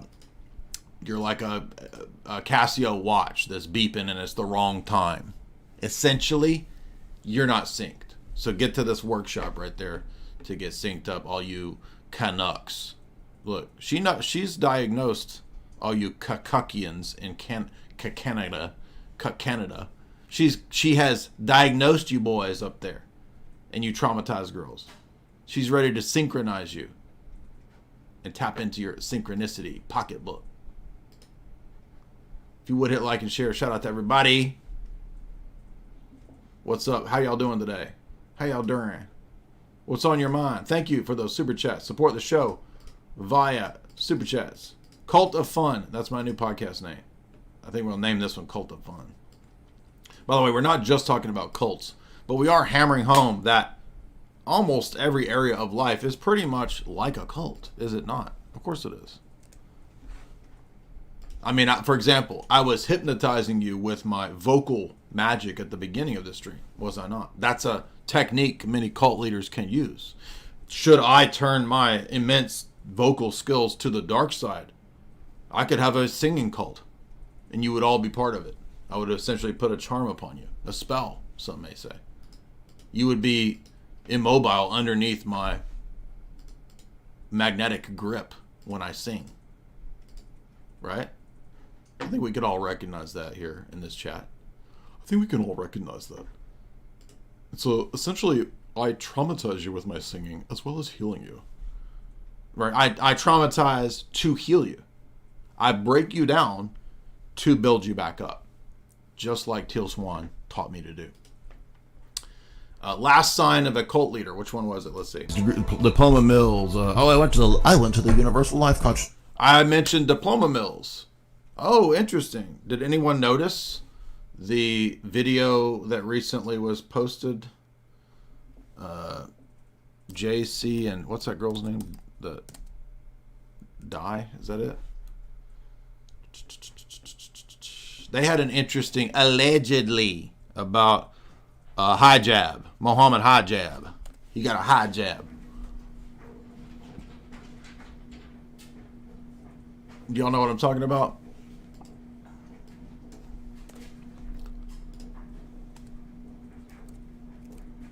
They had a really interesting analysis of hijab. Did I share it? What's the name of that couple that did that? I don't know if they're a couple, but do y'all know what I'm talking about? They did a diploma mills. Looks like there might be interesting things going on here. And now I forgot the name of that. This is them. Jai and DOC. This is it. I think this is it. Hey everyone, God bless you all. It's Jai. I don't want to go to the channel. I want to go to this. They got a song. Y'all heard this song? 24%, what, 24%. You're trying to go to posting. You're trying to go to posting. 24%, what, 24%. You're trying to go to posting. You're trying to go to posting. One of the more shocking things that I have experienced over the course of those years are the number of young boys and girls who have openly declared their apostasy to me.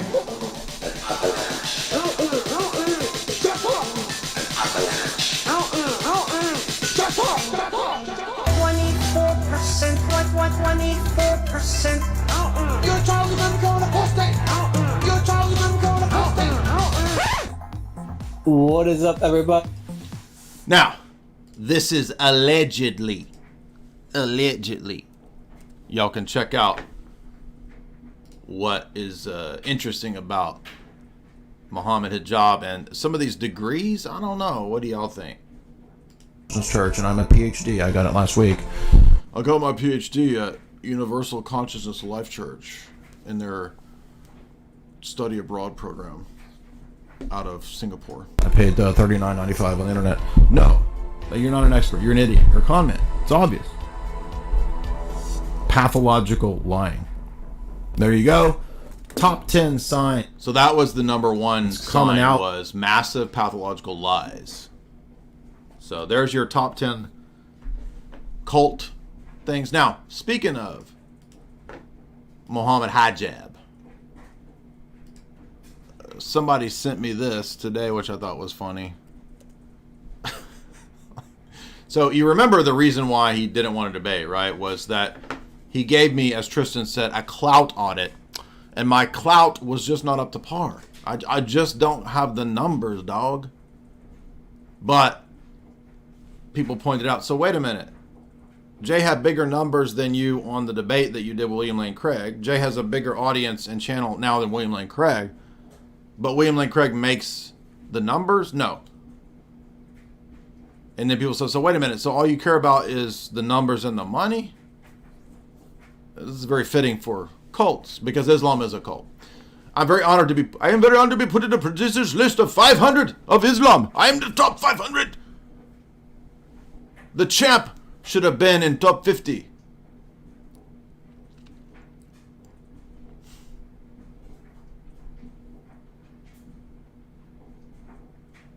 Interesting.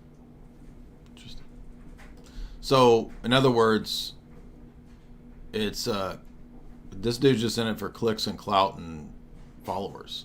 But is that surprising given the lack of discernment as we've seen in today's discussion, today's theme.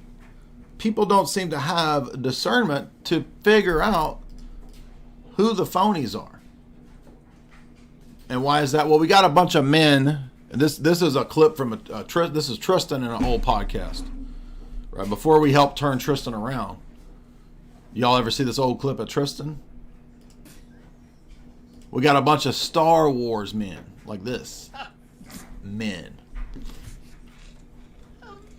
A bin of Avengers hot dogs. Look at that. Oh my god, that. Are those Vienna sausages? Look at these guys. They like figurines and toys. Yes. Funko Pops. They're not cut up hot. Are they gray in the middle? Cut up hot dogs. So somebody sent this dude a mystery box with Avengers and cut up hot dogs. Wait, I think these went bad during shipping. They smell great. It's a great product. It's really great. Right? That's what I'm talking about. Now, speaking of cults, wait a minute. Another gaffe. Another oops. Pope Francis to make Skittles rights advocate a cardinal. But he also said that there's too many Skittles. So look, he's based, bro. Don't you get it? No one can top the dupability of the trad cats. It doesn't matter what Francis does. All you got to do is go find a quote where he said something kind of right. And it can't, don't you know that cancels it out? There's no such thing as doublethink and hypocrisy in this world of Rome, because all you got to do is find a good quote, bro. It cancels it out, dude. But plus it wasn't from the chair. Even though he's sitting in a chair. He's sitting on that throne. On that papal poop throne right there. Francis has announced that his intention to make 21 new cardinals, among whom is the pro-LGBT Dominican friar, Timothy Ragland. By the way, all the Dominicans are basically Skittles. They're like all Skittles dudes now, pretty much. I'm old, I'm white, and a male, which is the worst thing ever. They think it's so funny. But look, don't worry, it doesn't count because it wasn't ex cathedra. So yeah, it doesn't count, dude.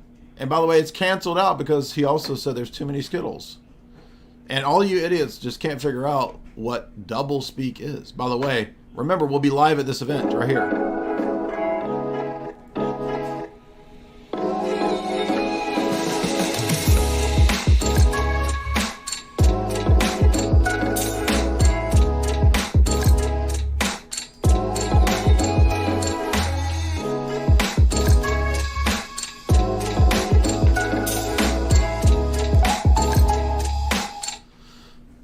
Tripoli inaugurated this event last year. This year, we're gonna be there, up there where Tripoli was. We are riding Tripoli's coattails. We're riding, and I'm riding those coattails at Bohemian Grove. Get your tickets right there in the link to Bohemian Grove, October 25th, 26th. It's gonna be a lot of fun. But look, hey, what can we say? Francis just keeps on winning. He's on a streak. Hashtag winning. Making three-pointer after three-pointer. Over and over and over. Now, I got my own little list going now. I got a thread over on my Discord. Which is not technically my Discord anymore. I did give it away, but I still call it my Discord because I've called it that for like 7 years. But, whereas, let's see, Papal Scandal thread. Did you see this one? I thought this was funny. So Pope Francis, did we talk about this on a live stream? I can't remember. Pope Francis and the quantum foam. I think we did talk about this. The world is made up of many diverse realities. Different realities that are diverse precisely so that they can all assist one another and complete each other. Eventually they're harmonized.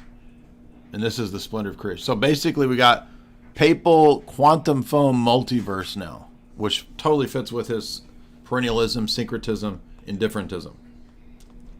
Oh, but don't worry, guys. It wasn't ex cathedra, so it doesn't count. Literally, you don't have to believe or care about anything unless it's ex cathedra, even though Vatican I says you have to believe and accept everything in the normative authority of the ordinary normative authority of the church. Oh, Pope Francis now, oh, he's the champion of universal basic income in the World Economic Forum. Oh, but that doesn't count. It wasn't from the throne, bro. Don't you get it? It doesn't count. Nothing counts unless the trad wants it to count. Anyway, Francis is on a roll. I'm going to do a stream, I think, just of like Francis's greatest hits. That would be a good stream. And one of my friends was, who still is Catholic, messaged me the other day. He wants to be Orthodox, but he messaged me the other day and said, hey, I was at a Novus Ordo event, and I got invited to it. There was a bunch of people there at Novus Ordo. They were talking about, even in the Novus Ordo domain, they were like, you know what? We just ignore Francis. We don't even, oh, really? You ignore him? Is that how the Roman Catholic system works? I'm pretty sure Vatican I didn't erect a system that allows you to ignore the papacy. Pretty sure that was not in the cards when Vatican I formulated the doctrine of papal infallibility and indefectibility. And that the extent of the Petrine charism also goes over into the universal ordinary teaching. Pretty sure that you don't get the out of ignoring the Vatican and its 70 plus last years of teaching. Right, the last 70 plus years of Roman Catholic teaching, pretty sure you can't ignore that. But in the Roman Catholic system, you actually can ignore that because it's a system that actually allows you to do whatever you want and make it whatever you want it to be as the needs dictate at the time. So in the Middle Ages, you can have the Pope as the Quisatz Haderach, who says that you have to believe in temporal supremacy, and that the Pope can call for standing armies to go to war. And if you don't believe that, you're damned. Post-Vatican II, you don't even have to believe that anymore. He took off the Triple Crown. Didn't you know that? Do you ever see Francis wearing a Triple Crown? No. Why? Because he doesn't believe that anymore. He doesn't make that mandatory anymore. But no Roman, do you realize no Roman Catholic has ever addressed this objection? Papal minimalism. That's a made-up thing to make this work. Where does Vatican I say papal minimalism? It says very clearly, even if you disagree with the ordinary teaching, you submit with docility. Now, Vatican I doesn't specifically say that. The rest of Catholic theology and moral theology says you submit with docility. That's in Denzinger and the other places that we've mentioned when we do. We've mentioned this from Denzinger a million times, right? There's 4 places in Denzinger that say you have to submit to more than just the extraordinary magisterium. You must also submit to the universal ordinary magisterium. You must also submit to the ordinary teaching, even though it can be wrong. You submit with docility. It doesn't matter whether you think it's wrong. It's not a system where you get to pick and choose. Oh, but now all of the trads and all the Roman Catholics who want to make the system work, suddenly they choose. None of this counts. Oh, this doesn't count. None of this counts. They just hand wave. Suddenly they're Protestants. They're Roman Catholic Protestants. And so it's a cult. Exactly. The Pope used to wear a triple crown, which symbolized his triple tier of authority, even over the temporal realm, even over all emperors and kings. In other words, he is the king of kings, the emperor of emperors, literally. In unum sanctum, that is made dogma to be saved. You also have to believe that.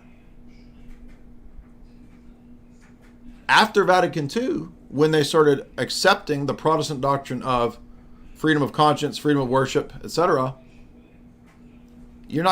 how are you going to square the temporal supremacy with that? Obviously you can't. And so the Pope took off the Triple Crown. And all the trad cats sit there whining and crying, waiting for him to put it back on. He's not going to put it back on, dummy.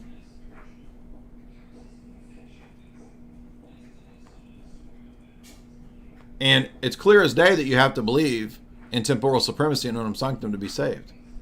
After Vatican II, obviously you don't. Have you noticed? Not one of these people has addressed this. I'm going to make a video just on this. Because they do all of this yapping, like Trent Horn does, to make all this crap try to work. And the only way I could see them trying to make sense of that would be to say, in the Middle Ages, when the papacy had a lot of temporal power, it was necessary at that time that the Pope operate that way. But wait a minute. The Pope says you have to believe it to be saved. How are the dogmas of salvation constantly changing throughout the centuries? This doesn't make any sense. In other words, for 1,000 years, I didn't have to believe in the temporal supremacy of the Roman bishop. But then once the Gregorian reforms happened, which now today's Roman Catholic theologians admit was a bunch of accretions, you had to believe the accretions to be saved, which now Rome admits were accretions and largely were fake, based on forgeries? The temporal supremacy? This is ridiculous. Let one of the Roman Catholics address this issue. By the way, I'm the only person that ever talks about this. They don't ever talk about this argument. They deflect over into all this bull crap about, oh, America Barra let me stack up historical evidences for the papacy, and if I get to 85 to 90%, won't you believe it? And they never address this. It doesn't matter how many things you stack up. If one big thing is a contradiction, that's all I need to invalidate the system. Yeah, exactly. St. Joseph Popovich said they're the original Protestants. Absolutely. It is so obviously a fraud to me. I cannot understand how people can't see that. But whatever. Now, why do people not have discernment? There's a lot of reasons. But I thought this one was funny because it's just telling as an example. And I don't usually care. All this political stuff is so low tier and so just, ugh. But, so somebody messaged me about this today. They were like, hey, did you see Elon Musk has this PAC thing, right? Political Action Committee. Okay, yeah, I got you. But the funny part is, here's these big Democrat accounts. They're so stupid. They think that Elon's PAC is buying a vote. That when you sign up on the PAC, you're voting for Trump. So they're so stupid. They actually think that Elon is paying people $47 to vote for Trump. It's so dumb, dude. And then you read the comments. This woman's like, the law says you can't do this to buy votes. It's a petition.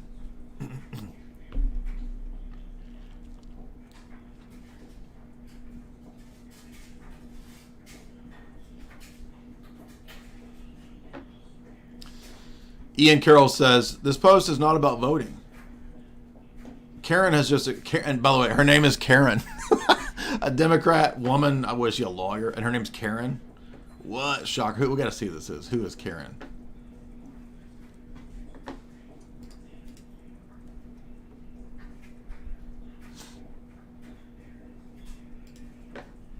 What's her book? Let's see what her book is. A Girl's Guide to Missiles. Oh my gosh. There's no way that's any good. Girl's Guide to Missiles. Okay.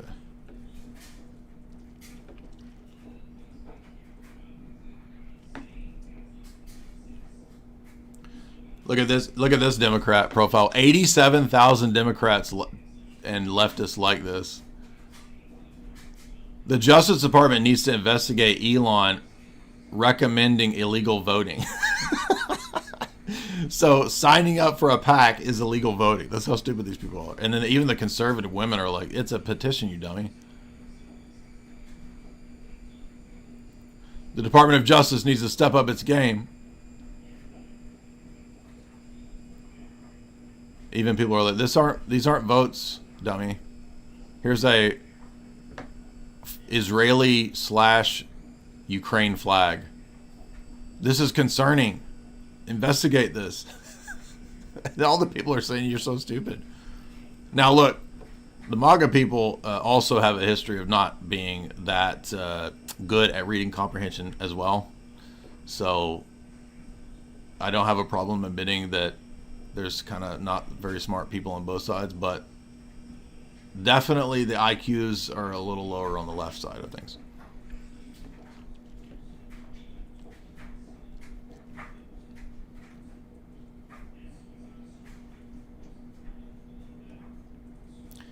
I mean, do they not realize that the Democrats have all kinds of PACs? I mean, this is so stupid.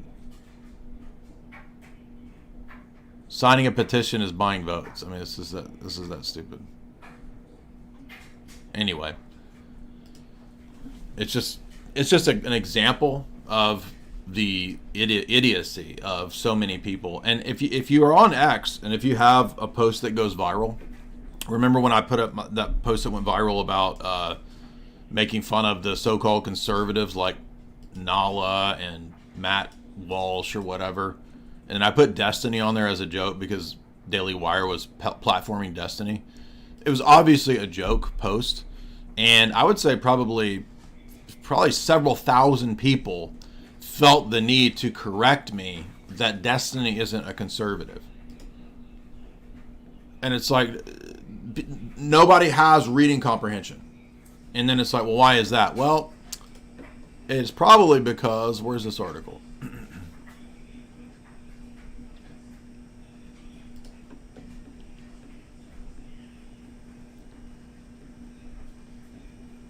No one has reading comprehension because, right here. Remember when Cotel was doing that stream a couple years ago? He was talking about the stats. It was kind of it was like it was unbelievable. It was wild. It was like 60% of high school graduates have never read a book. What? So, elite colleges are shocked to discover students don't know how to read books. My jaw dropped. Several professors expressed concern to the Atlantic about students whose college entrance people, they're unable to read a book. Rose Horowitz spoke to teachers from elite schools like Columbia, Georgetown, Stanford. They were overwhelmed that the people coming to the university can't read. And of course, they got a picture of a white dude that can't read. Look, we all know affirmative action. They've been saying, if you make us read your books, you're racist. So we should not have to read books and we should not have to learn to read. Literally. Right? It's not that they don't want to do the reading. They don't know how to read. Middle schools and high schools stopped asking children to read. Yeah, by design. The dumbing down of American education by design.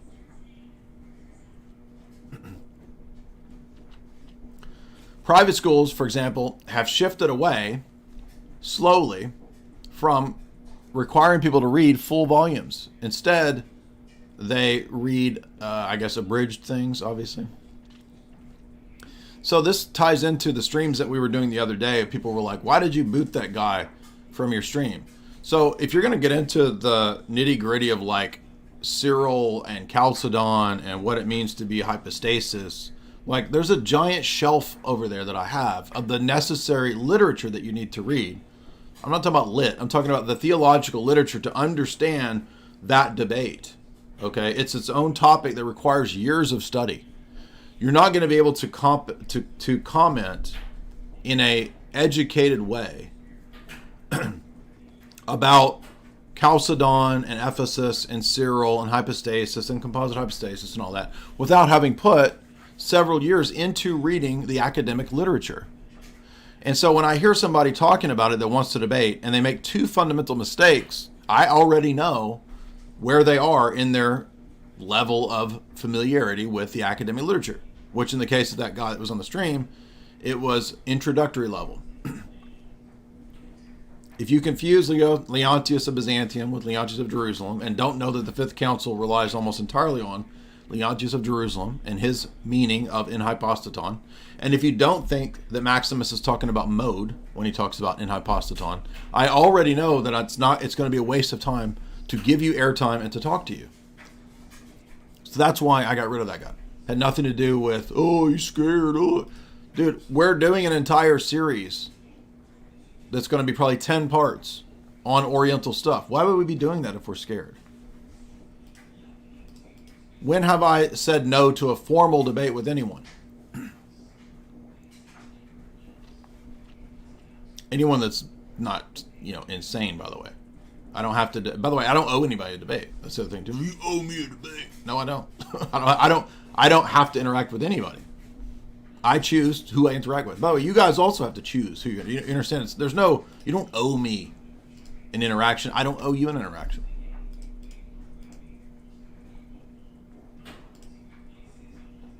So this is where we're at. This is how crazy it is.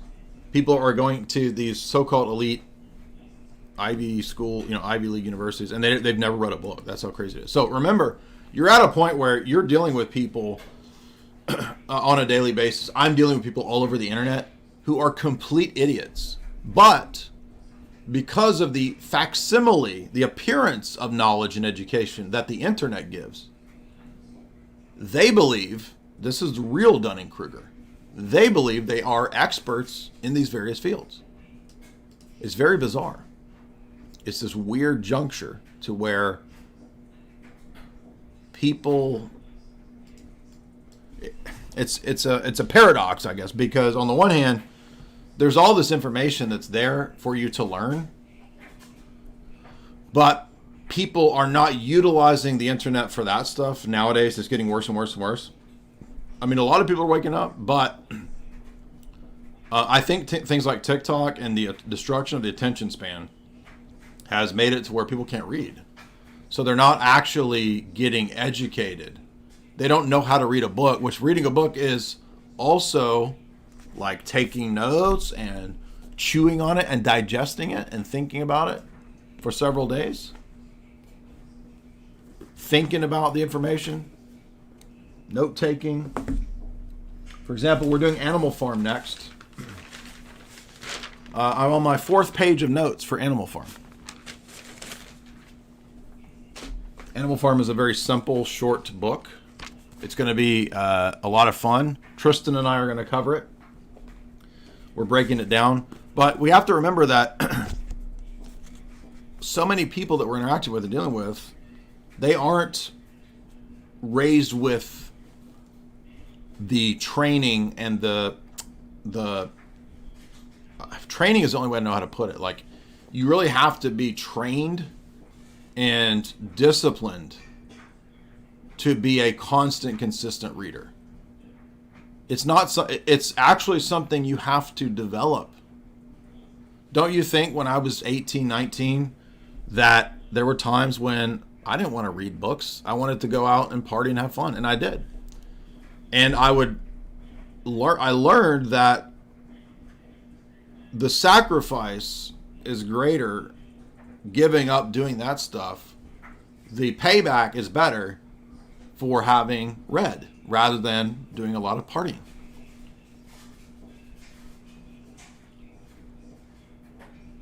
And so a lot of people say, hey, you're very well read. I'm not trying to brag. I'm just saying, when we had dinner with Dr. James Lindsay, he complimented me. He said, hey, you are super well read. How have you read all this stuff? And I said, I've decided a long time ago when I was in my early 20s, I had enough partying. Like, it's only so much fun to go out to the bar again after weekends of going out to the bar. It gets old. And then, by the way, when you're like 21, 20, but people start getting married anyway, and they have kids, and they don't go to the bar anyway. And I had a job which allowed me a lot of hours to read every day. So I got that. That also helped. It also helped that my mom was a librarian and an editor. So I was raised with bibliophile proclivities. And it became natural after a certain point. So there, the work that you put in does pay off. But we're in this weird timeline now, this weird alternate dimension where you have like this whole generation of under the millennial. I mean, the millennials were pretty bad about reading. The next generation, way worse, I guess. I don't know. And it's because they're raised on the internet, obviously. Yeah, of course. That's obvious. And the next generation of the babies now being raised by iPads, it's going to be even worse. So, dude, the dystopia is here. We're not waiting for Fahrenheit 451 to happen. The dystopia is here. They won't need to book burn because there won't be bookstores anymore. They're already going away. We went into the bookstore here not too long ago. There's one. And, dude, it was all propaganda. There was a whole witchcraft. Like, it's all just witchcraft books. And you know what? It's not, I mean, I'm not saying it's good to have witchcraft books, but it's not even witchcraft books like you're going to read a giant 500-page tome of some medieval grimoire. No. Witchcraft books now, when you go into the bookstore, check this out. I want to show off something that we're all proud. You go into the bookstore, and the displays are giant stacks of fiction witchcraft for women. That's all it is. They're not even reading actual like witch shit. They're reading stupid ass. Forget Fabio, dude. Fabio was for your mom fantasizing about Michael Bolton. No. Now, dude, it's witch fiction, which is just even more stupid. Like the next level down of stupid. Two levels down. You thought it was bad with Fabio, right? Fabio and Michael Bolton. No. We're at straight up witch fiction now. That's all that's in the bookstores. And what did I notice in the bookstore? So I went looking in all the different sections because I was looking for. We were actually looking for a couple of Dostoevsky texts, which we found one. I didn't find anything in the bookstore that was like good, solid, relevant reading, except for like one in like 1,000 books, probably. So bookstores they're gone, dude. They're done. And I know that bookstores have been pretty bad for a long time. But I went over to the Christian section. And, I mean, they had Bibles, but they're all like these stupid Protestant study Bibles. There was like the Slay Queen study Bible. There was like the teenage Mean Girls study Bible. Like literally at that level. There's a bunch of stupid ass Protestant like mega church study Bibles. And all of the Christian books were these garbage Christian fiction stories that it's like the Christian witch book. It's like the Christian version of the witch books, but for Christian evangelical women. So I mean, it's all gone, dude. It's a joke. It's gone.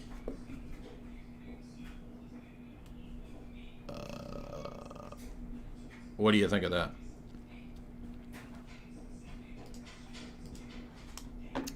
Mihail Romania, $1. Jay, I'm a 20-year-old Protestant. Like my family, I listen to the Orthodox priest on YouTube. I like the Orthodox position against progressivism and Marxism. Pray for me. I don't know if I should remain Protestant or become Orthodox. You should become Orthodox. Dude, Protestantism is a joke. Guy, $1. I just popped onto my Chong Li Funko Pop. Kumite. That's all I can say to that. Roll Steaks, $10. Shout out to Roll Steaks. Haven't seen you in a while. Glad to see you back. Here's a $10 to make the hottest Jordan Maxwell track this side of the universe that has ever been seen. $10. Let's see what I can give you for. What can I give you for $10? Do I still have the songs pulled up? Oh, dang it, I don't. Let's see. Pull up a dark R&B type beat. Free, and let's see what we get. Did you know you can call AI now? What? No way! And talk to it, and it's free. I can have a friend?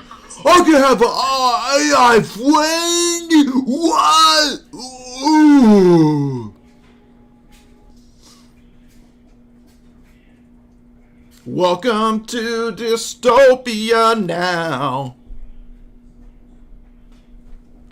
Battery 70%. So Rolf Steaks wants Rolf Steaks wants a Jordan Maxwell.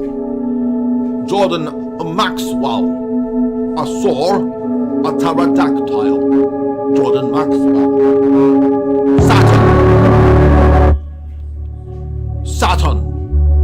The worship of Saturn and pterodactyls. My name is Jordan Maxwell. J.M. Pterodactyl. Jordan Maxwell. Pterodactyl. It's a terror.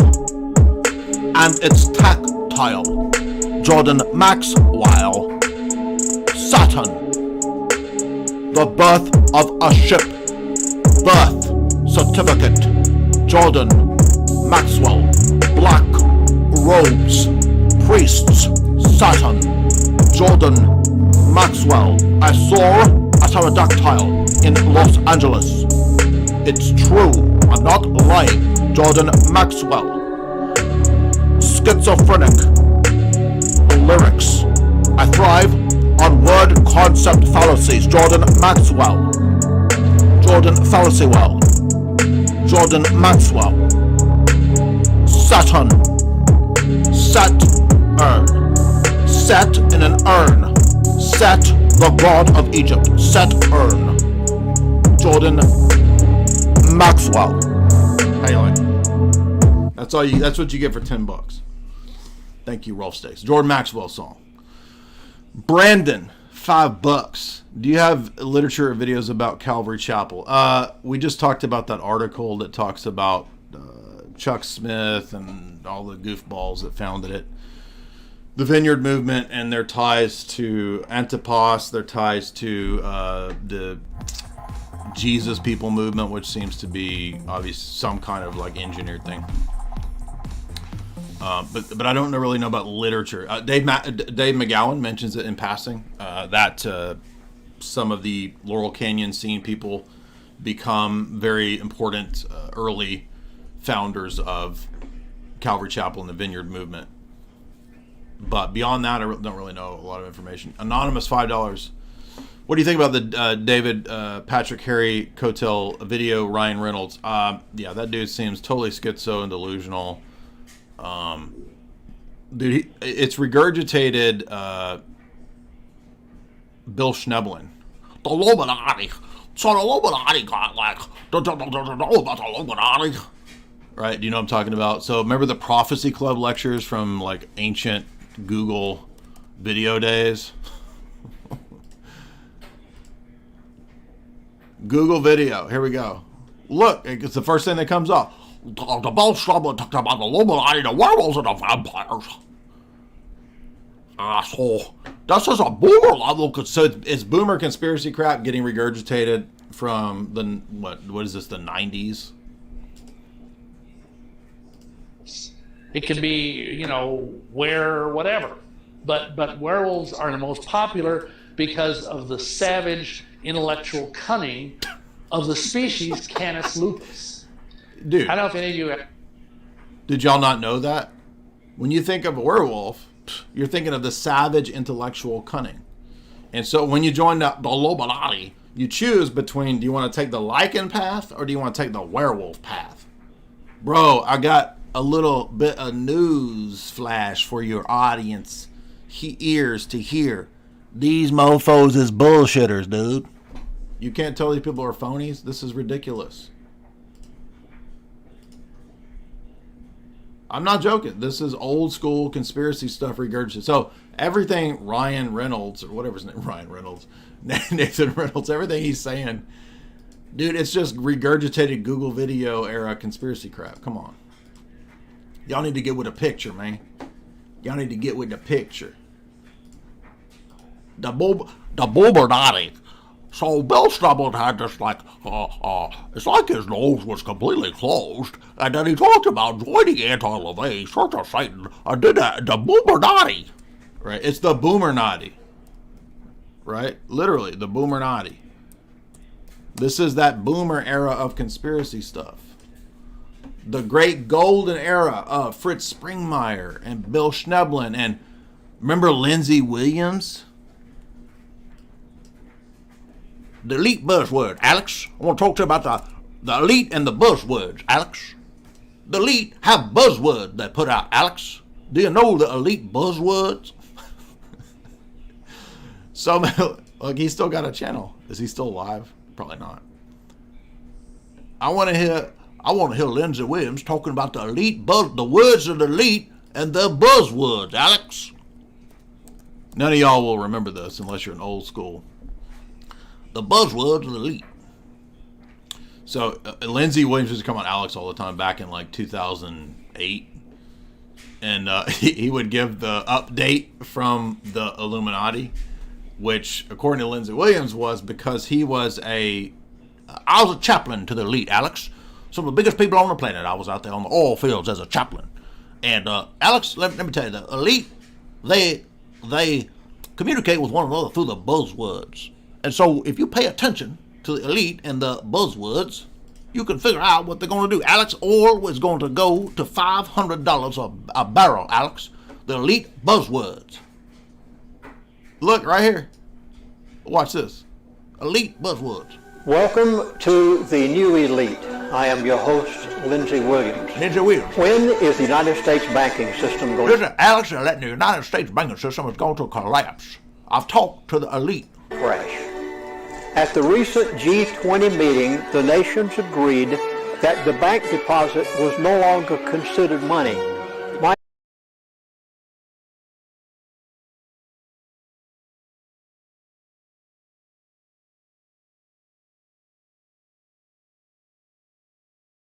Right here, look, the elite have told me. My friends, the elite died and told me. The elite. If my elite friend told me before the Great Panic took place, my elite friend I would tell you, told me well, to tell you what's happening. He just told me. I like how the DVD is just titled, "My elite friend just told me." The elite buzzwords, Alex. What the elite told me. I'm going to tell you what the elite have told me. Everybody's forgotten this old school conspiracy stuff, right? But now you got a new generation of Gen Zs who are just awakening to conspiracies. And so they're hearing regurgitated gerbil gobble, regurgitated gibberish, gibber gobble, denture prattle. It's denture prattle from the old school conspiracy boomer naughty conspiracy people, talking about werewolves and vampires and anaglanche and shapeshifters. I mean, dude, within like 5 minutes, it was obvious that that guy was just talking bullshit. The elite, Alex, the elite have given me new bullshit. It's not buzzwords, it's bullshit, Alex. Nathan Reynolds. The bullshit of the elite. Dog man. Now look. I'm a huge fan of the creepy videos. We all know I love slapped him. Is this a case of pareidolia? Or is it something more? Leave your comments down below. Tell me what you think's happening. I love slapped him. I love Chels number 3. I hope that they are okay. Climbing around in an abandoned building can be dangerous, but according to Burger King foot lettuce, they're gonna be okay, right? I love Chills. I love James LaFleur. In just a few minutes, creepy, isn't it? I love James LaFleur, dude. Who else? Max Fear. Y'all seen Max Fear? Welcome to Max Fear. Today we're going to be looking at trail cam videos for 2024. I hope that you find them interesting. As you just saw in that trail cam video, everyone was totally freaked out, but what was it? Right? I like all of the spooky people. But look, I trust the spooky dudes and the spooky channels over this goofball. Come on now. Get Kroger delivery without a local. He wasn't hanging out with Anna Glanche. He wasn't hanging out with Dog Man. This is a bunch of baloney, dude. Monsters. The life of the elite and monsters. I come from a family that they believe they are descendants of the old gods. Somebody created an animation with a bunch of creatures and monster eyes. A seed line that gives them the divine right to rule. And that is what gives them justification spiritually, emotionally, psychologically, scientifically to dominate the lesser species known as humans. Humans literally means a lesser species of man. And they do not believe they are a human in the same way. They believe they are something other than. And that's descendants of this hierarchical ruling species that is from the celestial realm that descended in the days of Jared and came down and procreated with the daughters of men, and that they still trace their. Oh, dude, he's got it all. He's got the dang Illuminati in there. He's got the bloodlines of the Illuminati. He's got the dang Anunnakis in there. He's got it all, dude. It's the Grand Unified Conspiracy Field Theory. Line back to Gilgamesh till Nimrod, and so this is what the dynastic families believe they have is a superiority. In He brought in Bigfoot too, dude.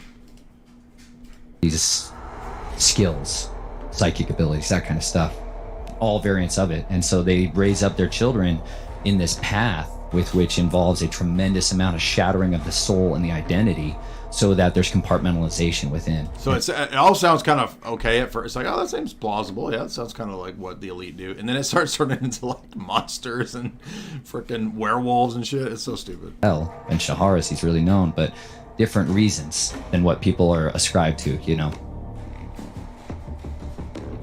Those were experimentation and genetic splicing. I think a lot of that was gene editing stuff that I've seen. But I do believe that some of these things are holdovers from the old days. They're the last of their kinds, and they've been breeding them.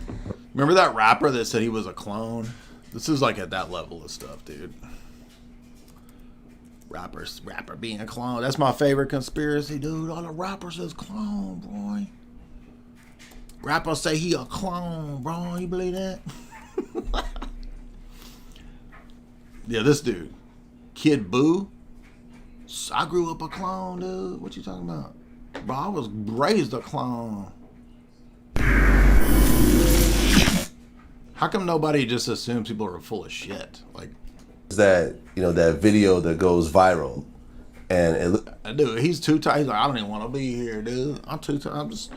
Bro, I just got cloned, man. Why you trying to talk to me all day? I'm trying to get out of here. I'm worn out as boy. Why you trying to talk to me, man? It's like you have like a nice little hand. I got no energy, man. Full of them now. You know what I mean? It's a big accomplishment. Yeah, bro. Dude. Yeah, I got my hands a bit full now. Yeah. Thanks to these accomplishments. Got a few more extra things in my hand I didn't quite anticipate, but it all comes with the territory, I suppose. Of course. So, where'd you grow up? Okay. I gotta get to this clone shit, man. Brother got cloned. By the way, does it hurt to get cloned? Do y'all know? Remember when they cloned Gucci Mane? He got cloned. Like being a teenager and suddenly seeing all that death around you. Great. Dude, I can't even play this stupid ass clip because there's all these ads. So screw that. Anyway, you get the idea, right? Rappers is cloned, dude. And everybody that believes that, you got an IQ under 90, bro. The rappers is cloned, dude.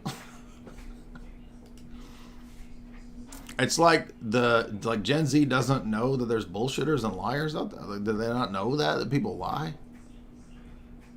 And what's with all these boomers tagging me and everything?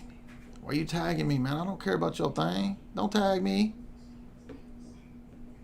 I don't care. Why you tagging me, man? I don't give it about what you tagging me in, bro. It's always some conspiracy boomer tagging me too. Like, oh, Dyer needs to see this. There's a new Q drop. The rappers are being cloned and Oasis is part of it. And they're going to drop a Q drop when Liam Gallagher sings Stand By Me.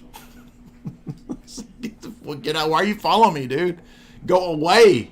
No. Simon.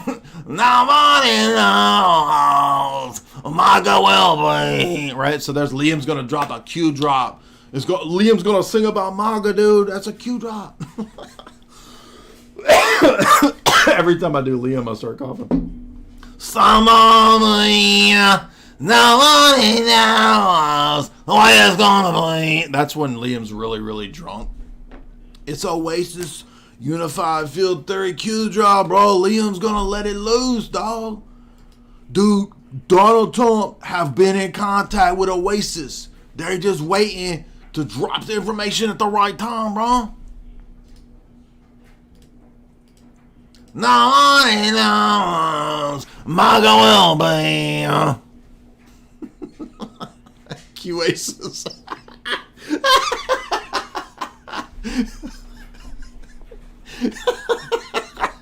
That's great. I'm trying to think of other like what's the story? Morning Glory.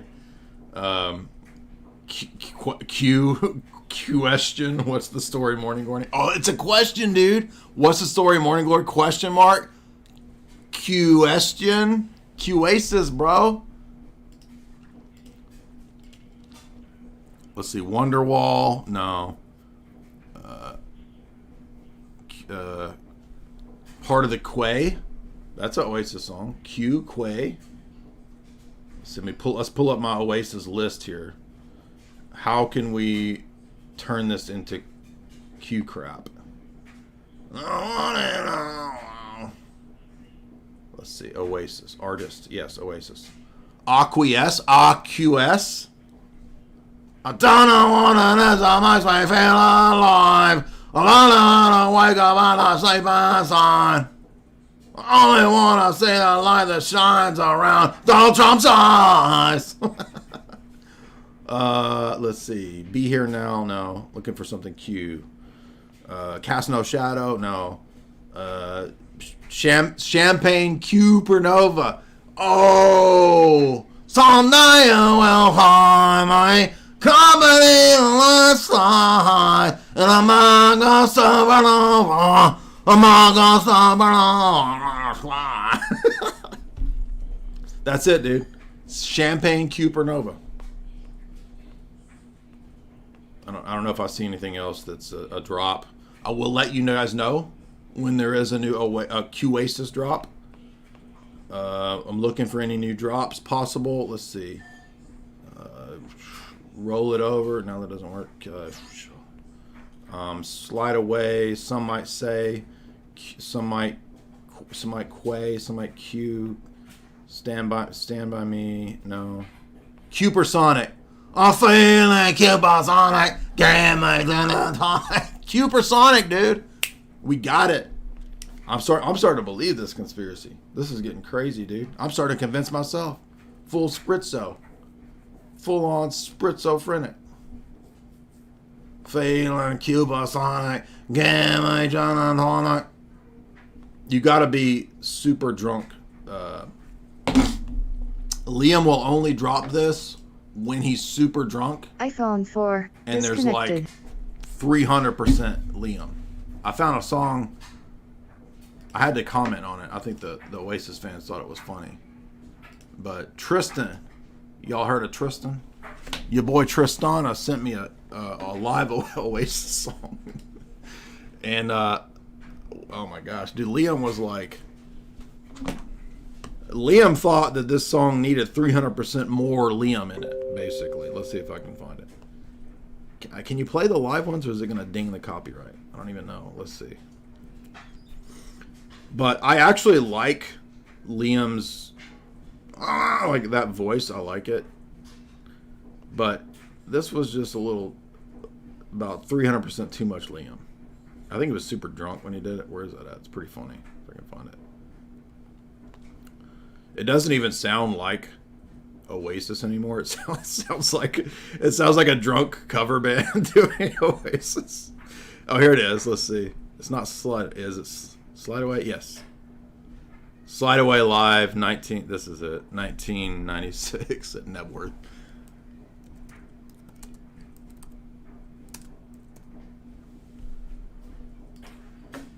He put so much Liam in this, you can't even. This is it. The 11th. No, the 10th. Is this it? I used to spend.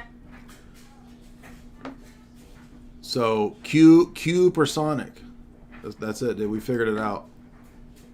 Is this it? Sorry, that's not it.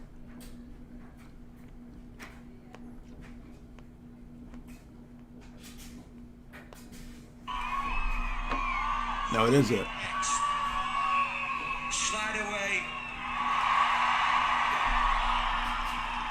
Yeah, this is it. Anyway, I can't play it because it'll ding the thing, and then this won't get any views. So here you can listen to Liam putting in about 300% extra Liam there. Jay isn't real. I am real. We're all part of the master plan. Have you never heard one of their best songs, their throwaway B-side hit that's now played at people's funerals? Nobody knows. I came across this weird thing. I don't know what to say about it. I was just going to play it. So if you're wondering who that girl was, it is not Daisy Fuentes. A lot of you 90s folk probably thought, oh, why has he got Daisy Fuentes in it? She looks like Daisy Fuentes. She is the British answer to Daisy Fuentes in the 90s, but she's the game mistress. Somebody sent me a crazy TikTok clip. Not TikTok, Instagram clip. And there was a TV show in the 90s that was American Gladiators, but it was video games. Yes, you heard me right. And they tried to make a Britpop TV show. It's so bizarre. And so this chick was called the Games Mistress. It's very bizarre. And yes, it is that kind of a mistress. For video games. For kids. What? Just weird. Weird. But the Brits are always weird and into this like super dark satanic stuff, right? Nobody was wondering. I was wondering because I saw this clip and I was like, what is the Games Mistress? I've never heard of this. Why is she giving advice on video games? But it's like couched in weird sex language. It's really bizarre. So it turns out there was a TV show in the UK that was American Gladiators, but not American Gladiators. It's video game gladiators where you play video games as if you're American Gladiators. I've opted for the game's assault course, as I feel that is the event which offers the best combination the old Olympian ideals of strength. It looks terrible for Nintendo games level stuff. Best of luck to you. Dude, look how many people are at this. This is crazy. What is this? And to play this challenge, we're very lucky to have two of your favourite British gladiators. So please welcome Jet and Shadow.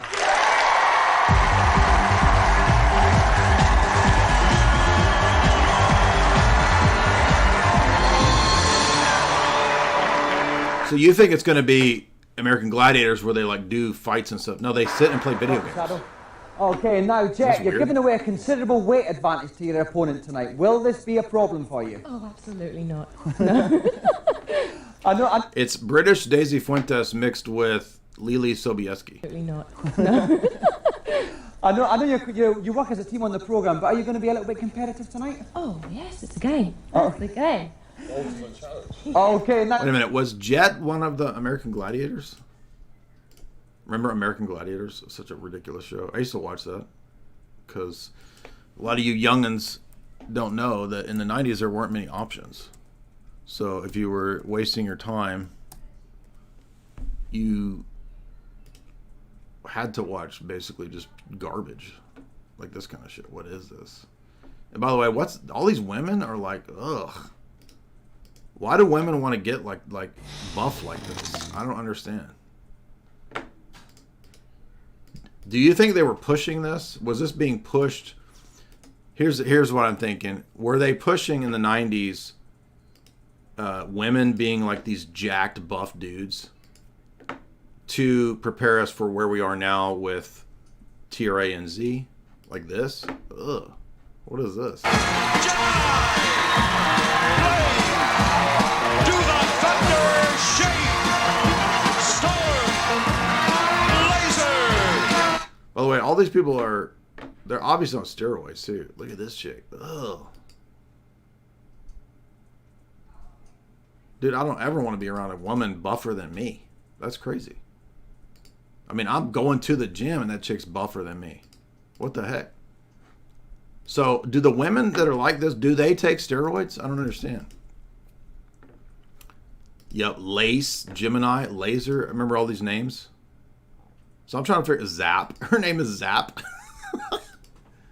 Whoa, dude. Look at those arms, boy. She got bigger arms than me. They must have been taking chalk back then. Look at that. That dude's chalked up. Whoa. Look at Diamond. Yikes, dude.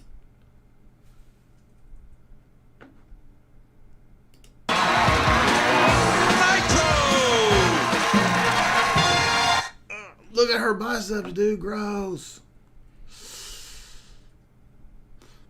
But this was all over the TV in the 90s, and I'm thinking, wait a minute, why are we watching a bunch of women buffer than me, dude? What the heck? This is weird, ain't it? Don't you agree it's weird? Laser! Anyway, so was Jet one of these? Or was she just a Brit version?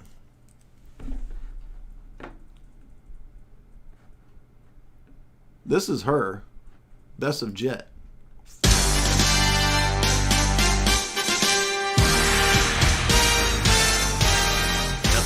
At least Jet is feminine. She doesn't look like a total beastly man, dude. She's not a beast. Okay, so she must have been one of the American Gladiators, or what became Gladiators, not American Gladiators. I don't know. But this girl is the game's mistress, which is bizarre because why do children who are obviously the ones playing video games have a mistress? This is just freaking crazy. And I'm talking about it because I've never seen any of this. Welcome back. We've still got two teams battling out for a place in the championship semi-final. But before that, we've got a very special celebrity challenge where two members of our studio audience are going to get a chance to win a dream date with our very special celebrity guest. So, without further ado... A dream date with Jet, the mistress? Let's bring her on. What? Please give a big Games Master cheer for the game's mistress. Look, the dude opening the... He's got a welding... Games mistress! He has a welding mask on. This guy with a welding mask. Opening her... She's coming out of the dungeon? This is so weird.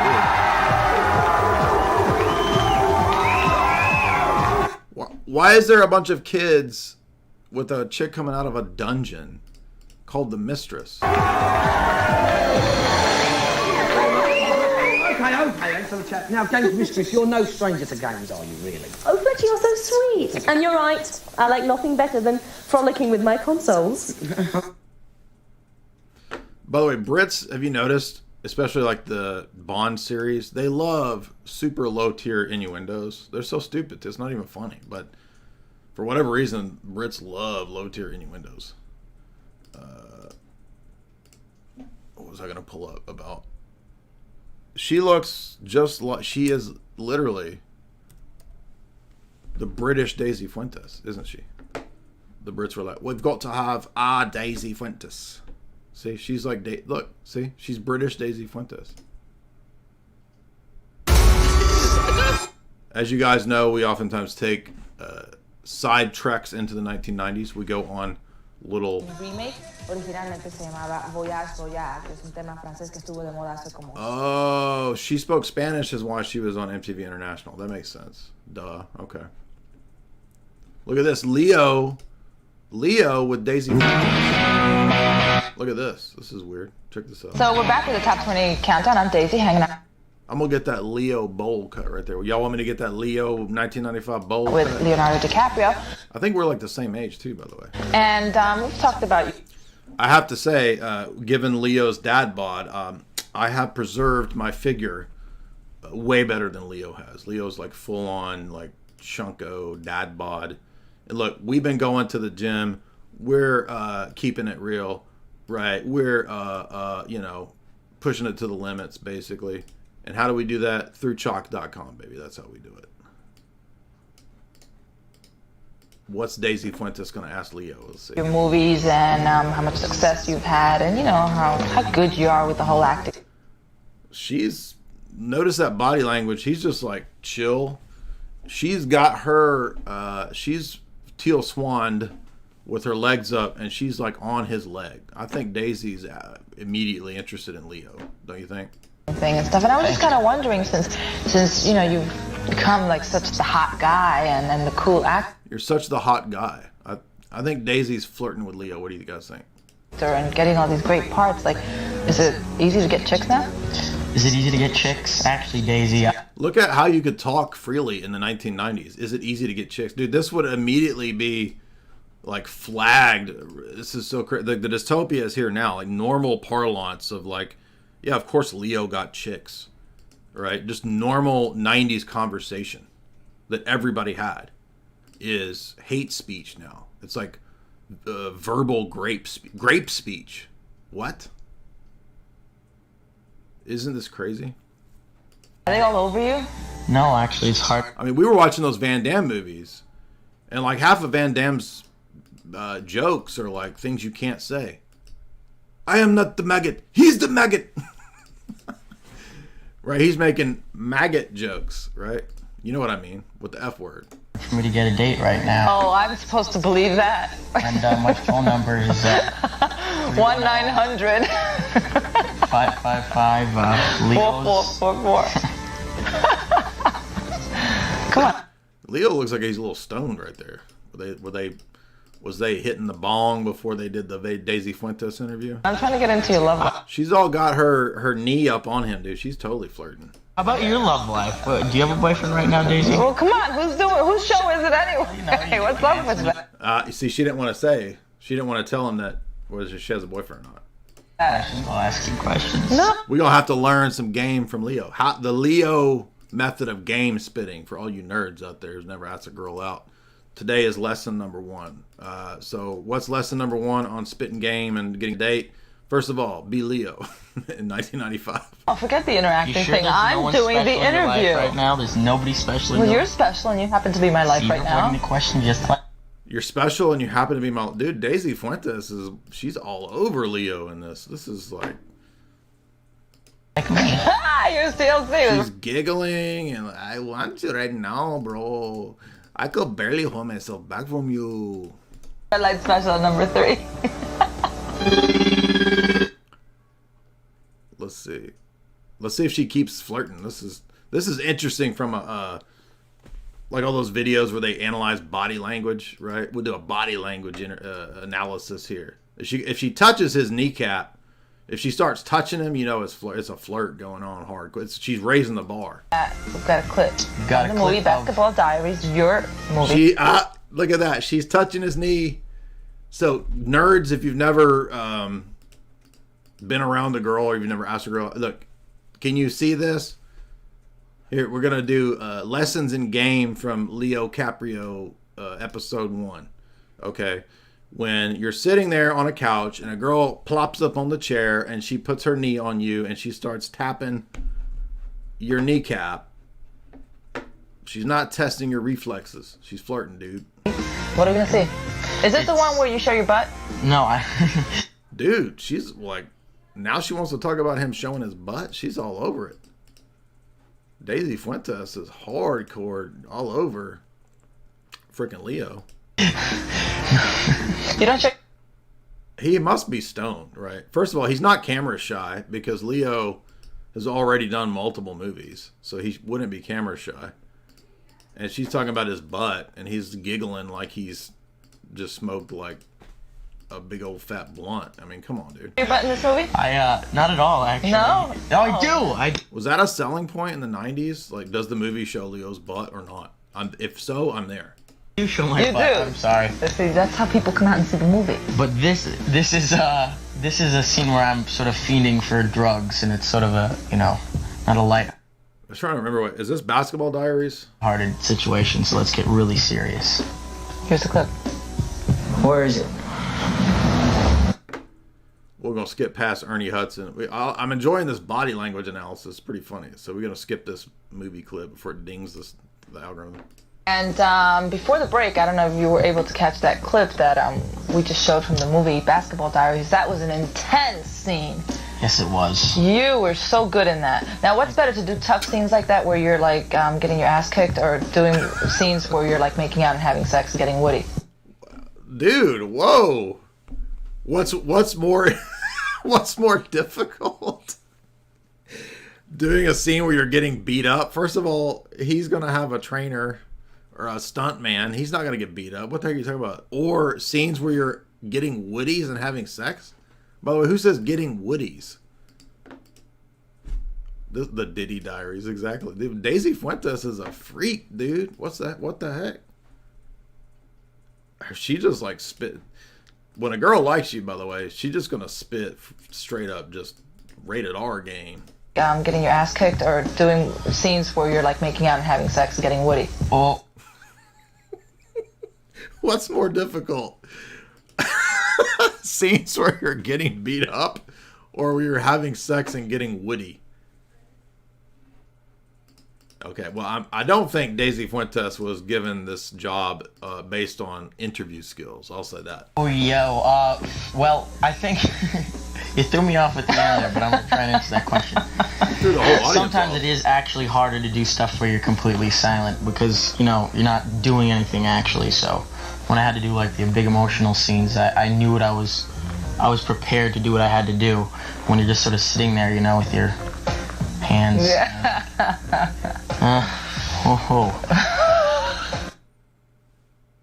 What just happened? This is one of the most awkward interviews I've ever seen. So wait, he's explaining. Oh, she probably did something dirty, didn't she? So when he said when you've got your hands there, was she probably doing something like that, you think? You're just sort of sitting there, with your hands. Your hands up, and then she does something right here which is not on camera, and he's like, whoa, dude, even Leo's getting creeped out by Daisy Fuentes going hardcore.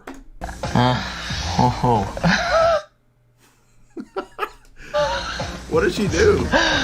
I got it. I know what you were talking about. Okay, good. As long as we have that connection Yeah. still, Daisy. No, we did. Ooh, can't you feel it? Come on, can't you feel it? Can you Dude. feel Uh-oh, Leo's got hand on knee move, and she put her hand on his hand. Oh, look at that. She's like, yes, I accept your hand on my knee. Dang, dude. Daisy got divorced. Oh, so Daisy Fuentes just got divorced in 1995. She's like, I'm going straight for Leo, dude. I'm going to go to the top of Hollywood right now. The #1 tune is coming up. Do you know what it is? I'll read it if you want me to. From the album Throwing Copper, here's Live with Lightning Crashes at #1. He's over there doing like this. Was that a Coke move there? Lightning crashes. Oh, mother dies. The angel opens her eyes. Pale blue colored eyes. Now, be honest. That was a pretty good live impression, wasn't it? Yes, it was. Never heard this song before. Oh my god. You never heard this song? Is it? Yeah. As always, the top 20 videos on the countdown are determined by compiling. She's moved. They moved apart a little bit. The producer was probably like, "Okay, you guys, like, go get a room later or something. Like, chill out." National album sales, video airplay, MTV research, and viewer. Look, she's like, "Whoa, dude!" She's over there in his face. She's trying to get up. Dang, this is so crazy. Quests. She's like, "Look at me, look at me." She's like, "You barely even flirted with me, bro." Tell me that wasn't a badass live. Look, by the way, every woman in the audience right now would be like, "Dude, she's all over him." And even the nerds, can pick out. Okay, if you can't read a woman's flirt signs, you're hopeless, boy. You're hopeless. This is an instruction in female biological signals that are given when a girl's flirting with you. Basketball Diaries opens the 21st. Please go see it. You know, she giggled at everything he said. If a girl is giggling at everything you say, by the way, you're not that good. You're not that funny. She's flirting with you. Duh. Yeah, so I guess we know that Leo and Daisy Fuentes got together at one point. Like, that's pretty obvious. Yep, it's out this weekend. It's a big weekend for your big new movie. And you do a great job. Those scenes were kick-ass, and I wish you the best of luck with the movie. Thank you so much. That was weird. Anyway, that's like, this is gonna be a instructional video, right? So next time some guy says, "How do I know? How do I know if a girl is flirting with me? What are the telltale signs?" I'm gonna say, watch Daisy Fuentes interviewing Leo. Those are all the telltale signs. She did every one of them too, by the way. So when a girl is flipping her hair, that's an undercover. That's a biological signal that she's having fun and talking to you, and she wants you to, like. It's like a biological. All animals do this. Like males and females, they'll do these kinds of signals to Attract to mate. I'm being 100% serious. This is legit. She did all the verbal cues, the giggling and everything he said, constantly touching him, constantly inserting herself in his field of vision. Basically, Daisy, this is what happens. Daisy Fuentes is probably, what do you think she is here, 25? And what's Leo, 18 here? I don't know. But no matter what age the woman, if she really likes you, she will revert to being a 13-year-old girl. Yep, I'm serious. So guys, learn here. Yes, giggling and everything is number one. She's fanning her hormones, fanning her hormones, exactly. Grooming, yeah, but like it's also an attention getter, right? Flipping her hair. She will also lick her lips. Those are classics. I still don't get it. We got nerds in the audience, still don't get it. Yeah, obviously eye contact's a big one. But the postures, right? The postures. She began the interview with her knee on his, and he's facing forward, she's facing him. So you can do that diagram everybody was doing where they were drawing like body posture, like when a girl is like cringing away from a guy in a photo. Remember when people were doing these analyses like 3 months ago all over Twitter, analyzing the body posture in photos? Well, here we go. This one is classic. Anyway, you get the idea. That was a fun little diversion there. Fun. Cult of Fun. That's today's podcast. Will I be on the Whatever podcast? I've not yet been asked to be on Whatever. I think Andrew and Rachel have mentioned it, but it has not manifested so far. Let's see. I totally forgot I was doing this. We were doing super chats. I got totally distracted. Stefan DV, $5. My ex-employer. Dude, don't let your ex-girlfriend be your employer. My ex-employer was in a cult. It was a Catholic NO. Do you mean Novus Ordo? They had oval head. Are you saying the person had an oval head, or the cult had the cult worshiped an oval head? This is a weird. They practice rituals. My sister. They practice rituals on my sister on her rear. She was in contact with secret services in EU. They kept hearing God saying in voices that they were going to be rich, and they ended up in bankruptcy. Well, that sounds crazy, dude. I guess you mean Novus Ordo. I don't know what NO, but I guess it means Novus Ordo. That's wild. Be interested to see like an article or something about that. No, Josiah Eliron, $25. Jay, I'm interested to hear your thoughts on the Roman Catholic heretical synod on synodality. Well, we covered a few of Tim Gordon's podcast where he was talking about that some weeks ago. But I think that there's two aspects of this. The only reason Rome is talking about synodality in the Chieti document and the Alexandria document, which is where the terminology arises in the Roman Catholic circles, is because they have an ecumenist motivation. So Rome is not making these concessions to the Orthodox arguments because they're good-willed. It's only about geopolitical power. So that's it. My brother's so horrified by all the synodality stuff in the Roman Catholic world at the present that I hope it will bring him and his wife to Orthodoxy. I think a lot of people are getting there, right? I mean, already in the last few years, we've seen thousands of people convert to Orthodoxy out of Rome.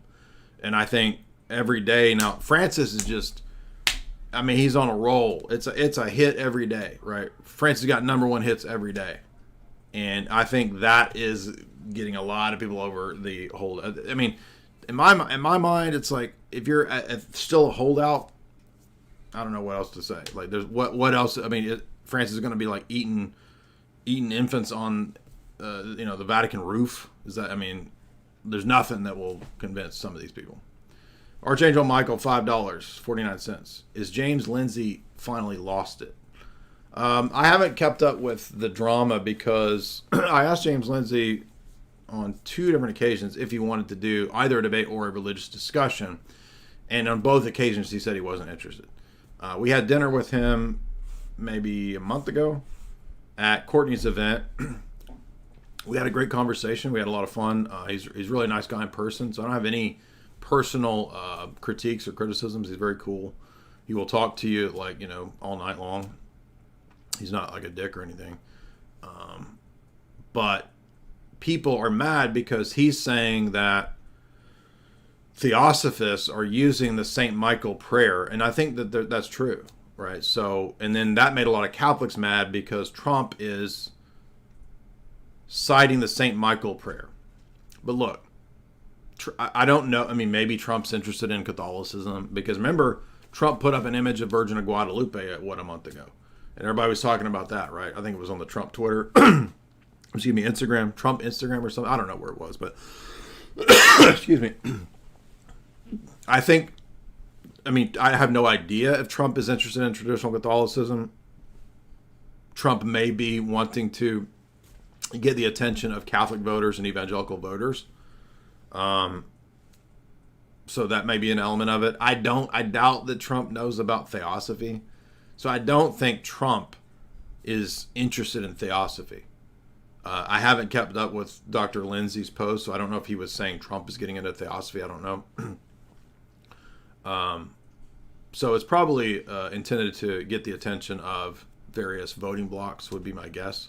It's the same reason why, for example, presidential candidates will go and do speeches at churches, right? They'll go talk to the Black Church Caucus or whatever. They'll go speak to the evangelical churches, and they're trying to get votes. So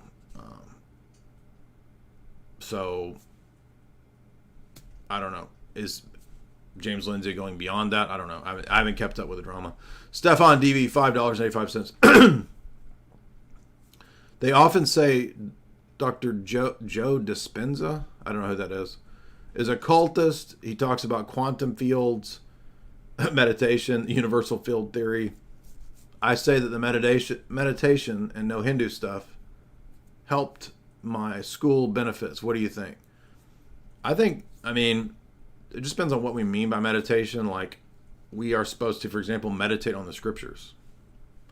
David says he meditates on God's word day and night or whatever. So I don't see any problem with meditation itself. I think when you're trying to dissociate in meditation, or you're trying to like tap into some entity, or that's where I think it goes beyond the bounds of what's healthy. So I don't know about Dr. Dispenza. I'm not familiar with that. Alyssa, $3. I wanted to ask your thoughts on the Nathan Reynolds guy. Yeah, not Ryan Reynolds, exactly. I gave my thoughts on that. One thing that is possible, I don't get the idea that guy's saying legitimate stuff. But it is possible that some people can be traumatized from their childhood in a legitimate evil scenario, and then as they get older, they don't really know how to make sense of that, and they tack on a bunch of crazy stuff. That's possible too. Like Arizona Wilder, her stories, similar stuff. Like you hear it at the beginning, it sounds plausible, and then she talks about aliens and crap, and when it starts getting all that, so it just undercuts the credibility. But it's possible that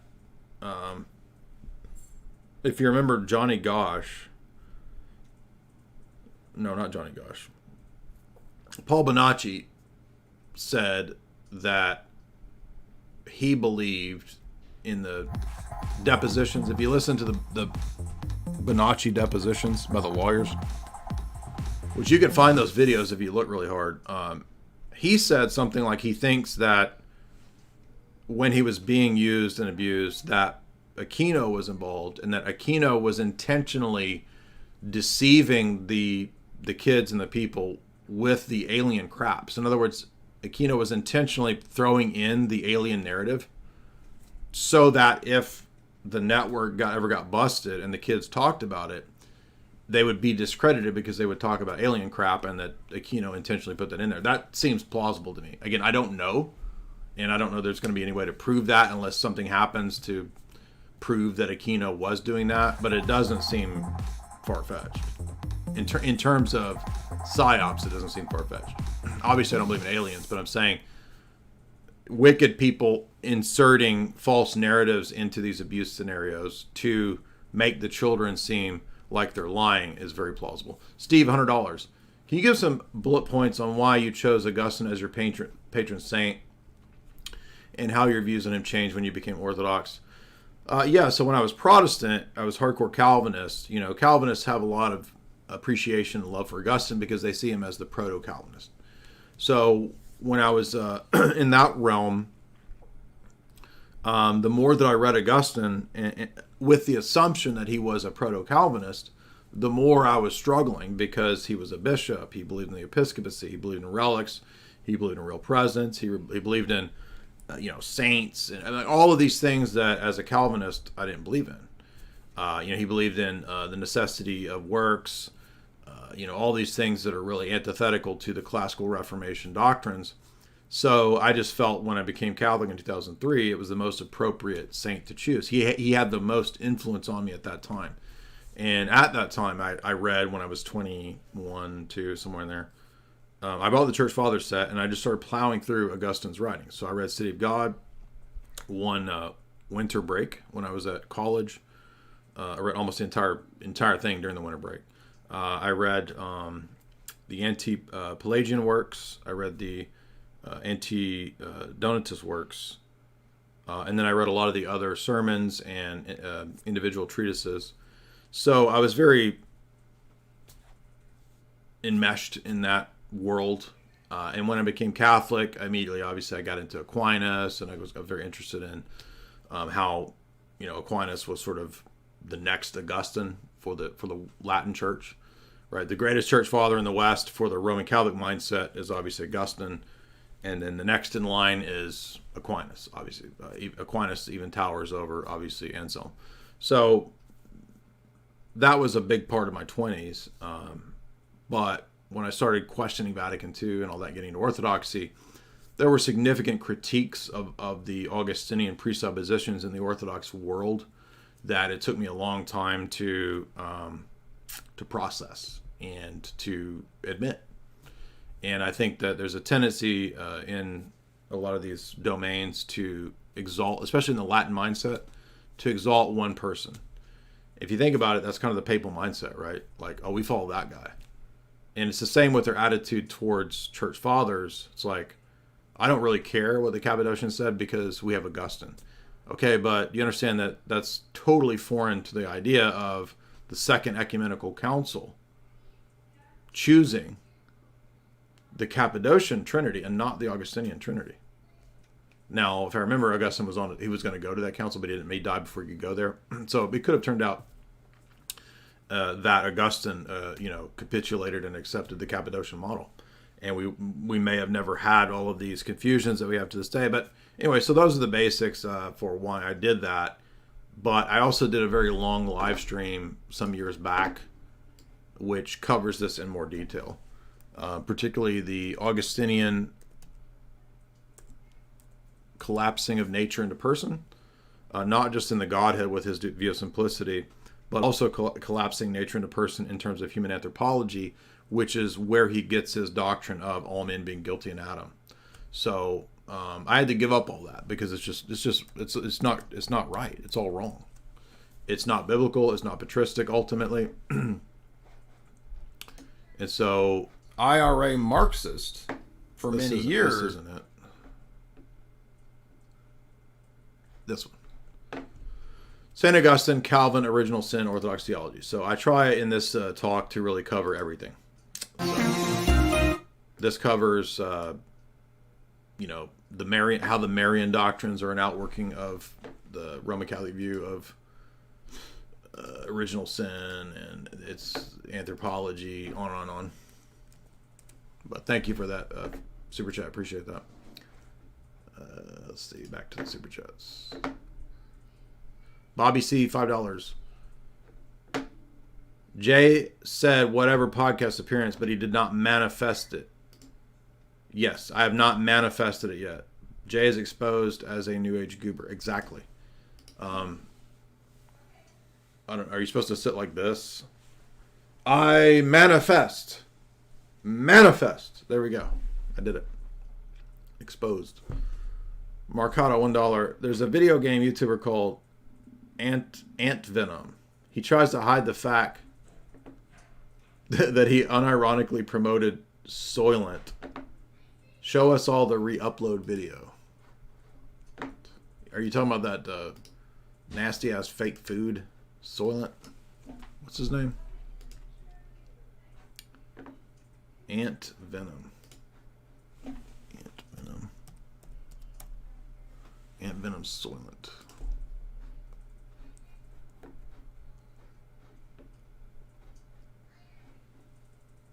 Ant Venom Soylent ad. Oh my gosh. I'm not going to play the whole thing because it'll like... I don't want this guy to come dinging or whatever. My body craves some good nutrients, and I'm strapped for time, so let's... There you go. I'll put that in the chat. So... What? A gamer promoting Soylent? No way. Can't believe that. Yosef, $3. Your internal critique of Catholicism, comparing how if their pope is bad, it's different than if one of our bishops is bad. Well, to be precise, Yosef, it's not just pope bad. It's specifically if the pope commits actions which in Roman Catholic theology and canon law remove you from the church. Okay, so nobody believes that a bishop being bad or a pope being bad is what disqualifies. That would be Donatism. It's specifically the sins of heresy, apostasy, and schism. Those are specific sins in Catholic theology and canon law that make you no longer a Catholic if you commit them and persist in them. However, your talks, this is a confusing comment. She is a Protestant. I'm guessing you're talking about your mom or your friend. She's a Protestant, glory of God. These apologetics have helped. People talk about how you're mean, but you converted moms. Bro, you converted my mom. Oh, nice. There we go. Well, I think that sometimes people misunderstand joking around with being, quote, mean. But then they'll say, but your jokes are mean too. Well, typically, if I'm making fun of somebody like Ibarra, it's not for no reason. It's because of years of, people acting ridiculous. By the way, you'll notice a lot of the times the people that we warn you about, that I have spidey sense discernment tells me to avoid. Like a lot of times those people usually end up displaying that they're complete creeps. So you can say I'm mean, but like I have a good track record, brah. So how about that? By the way, if you want to, be sure and follow me. Almost at 90 and then almost at 100. So help me hit 100K over here on X. And we just did the Sean Atwood show, which got a lot of views and got a lot of followers. So I'm almost at 150. We're going to have a fun 150K party. Look forward to that.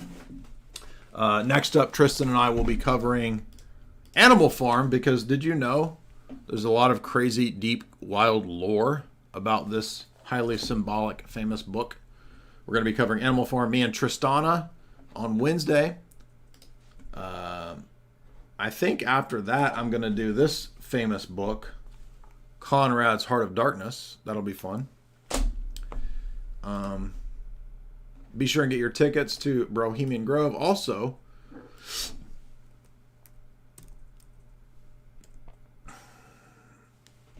get your tickets to the event here. We'll be having the Theology of the Icon conference at the church here in Florida. November 8th. It's a one-day conference. I think it's about a 4 to 5 hour event. If you want to get your tickets, there will be 4 talks. Myself, Father Vladimir, Father Theodore, Father Deacon Ananias, and we'll be discussing the theology of the icon.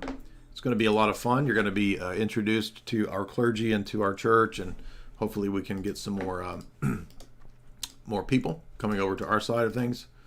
And you can get tickets right there November 8th. Be sure and get tickets to the Bohemian Grove event too. That's going to be a lot of fun. It's going to be comedy. It's going to be music, podcasts, and interviews 2 days straight at the Bohemian Grove. Link. Can you...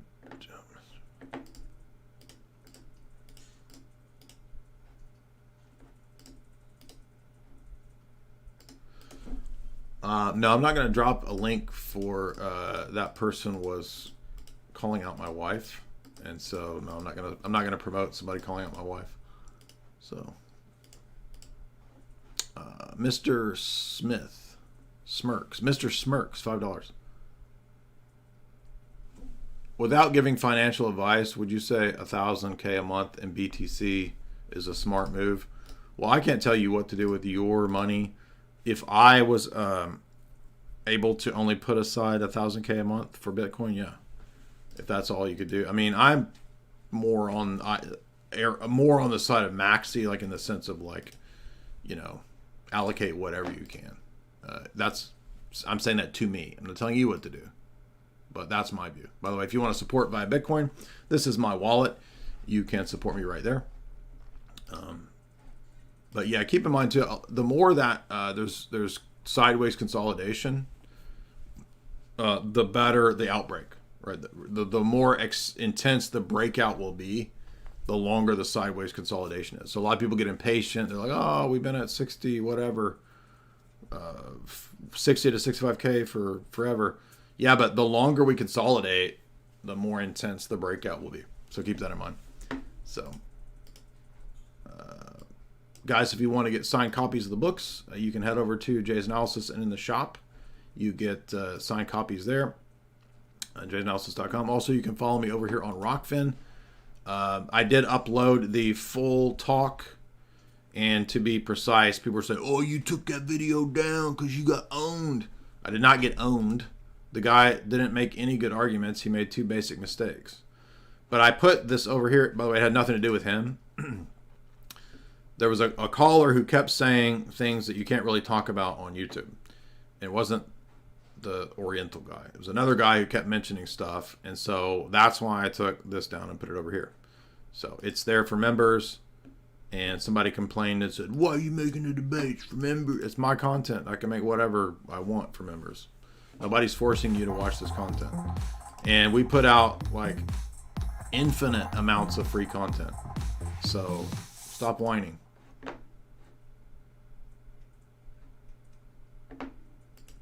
Let's see, we got another super chat. But be sure to follow me, by the way, over here on Twitter. If you missed the Sean Atwood interview that got about 60,000 views yesterday, 2 days ago, it was pretty good.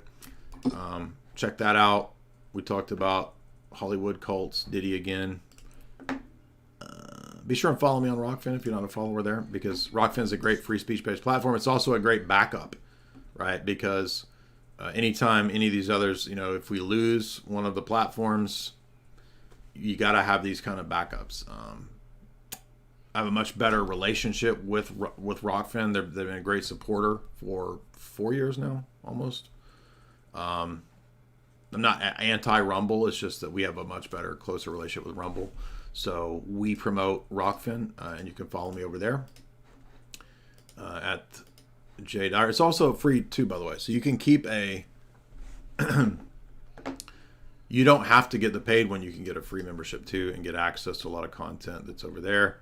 By the way, there's a lot of people beyond me that you get access to as well. And so you get access to all of these great people: Richard Grove, Geopolitics Empire, Tripoli, Eddie Bravo, Burmas. Richard Grove is over there too, or Whitney Webb. All these people are over there. And the thing about Rockfin is if you do the paid content, you get access to everyone's paid content. So it's a unique model for, it's a way superior in my view to Patreon. So if you're looking to house your content and do something that is better than Patreon, Rockfin is better than Patreon. So check that out. Otherwise, I think Jamie and Tristan are doing a show tonight. So look for that. I don't know if it's pre-recorded or live, but, and I may pop on there with them, but we're going to be, if I pop on, it's going to be about parasites, parasite cleanses, red light therapy, all these kind of trends. What's good, what's bad, what's legit, what's scammy. beautiful Tristana will be helping us out with that. Otherwise, everybody have a good night.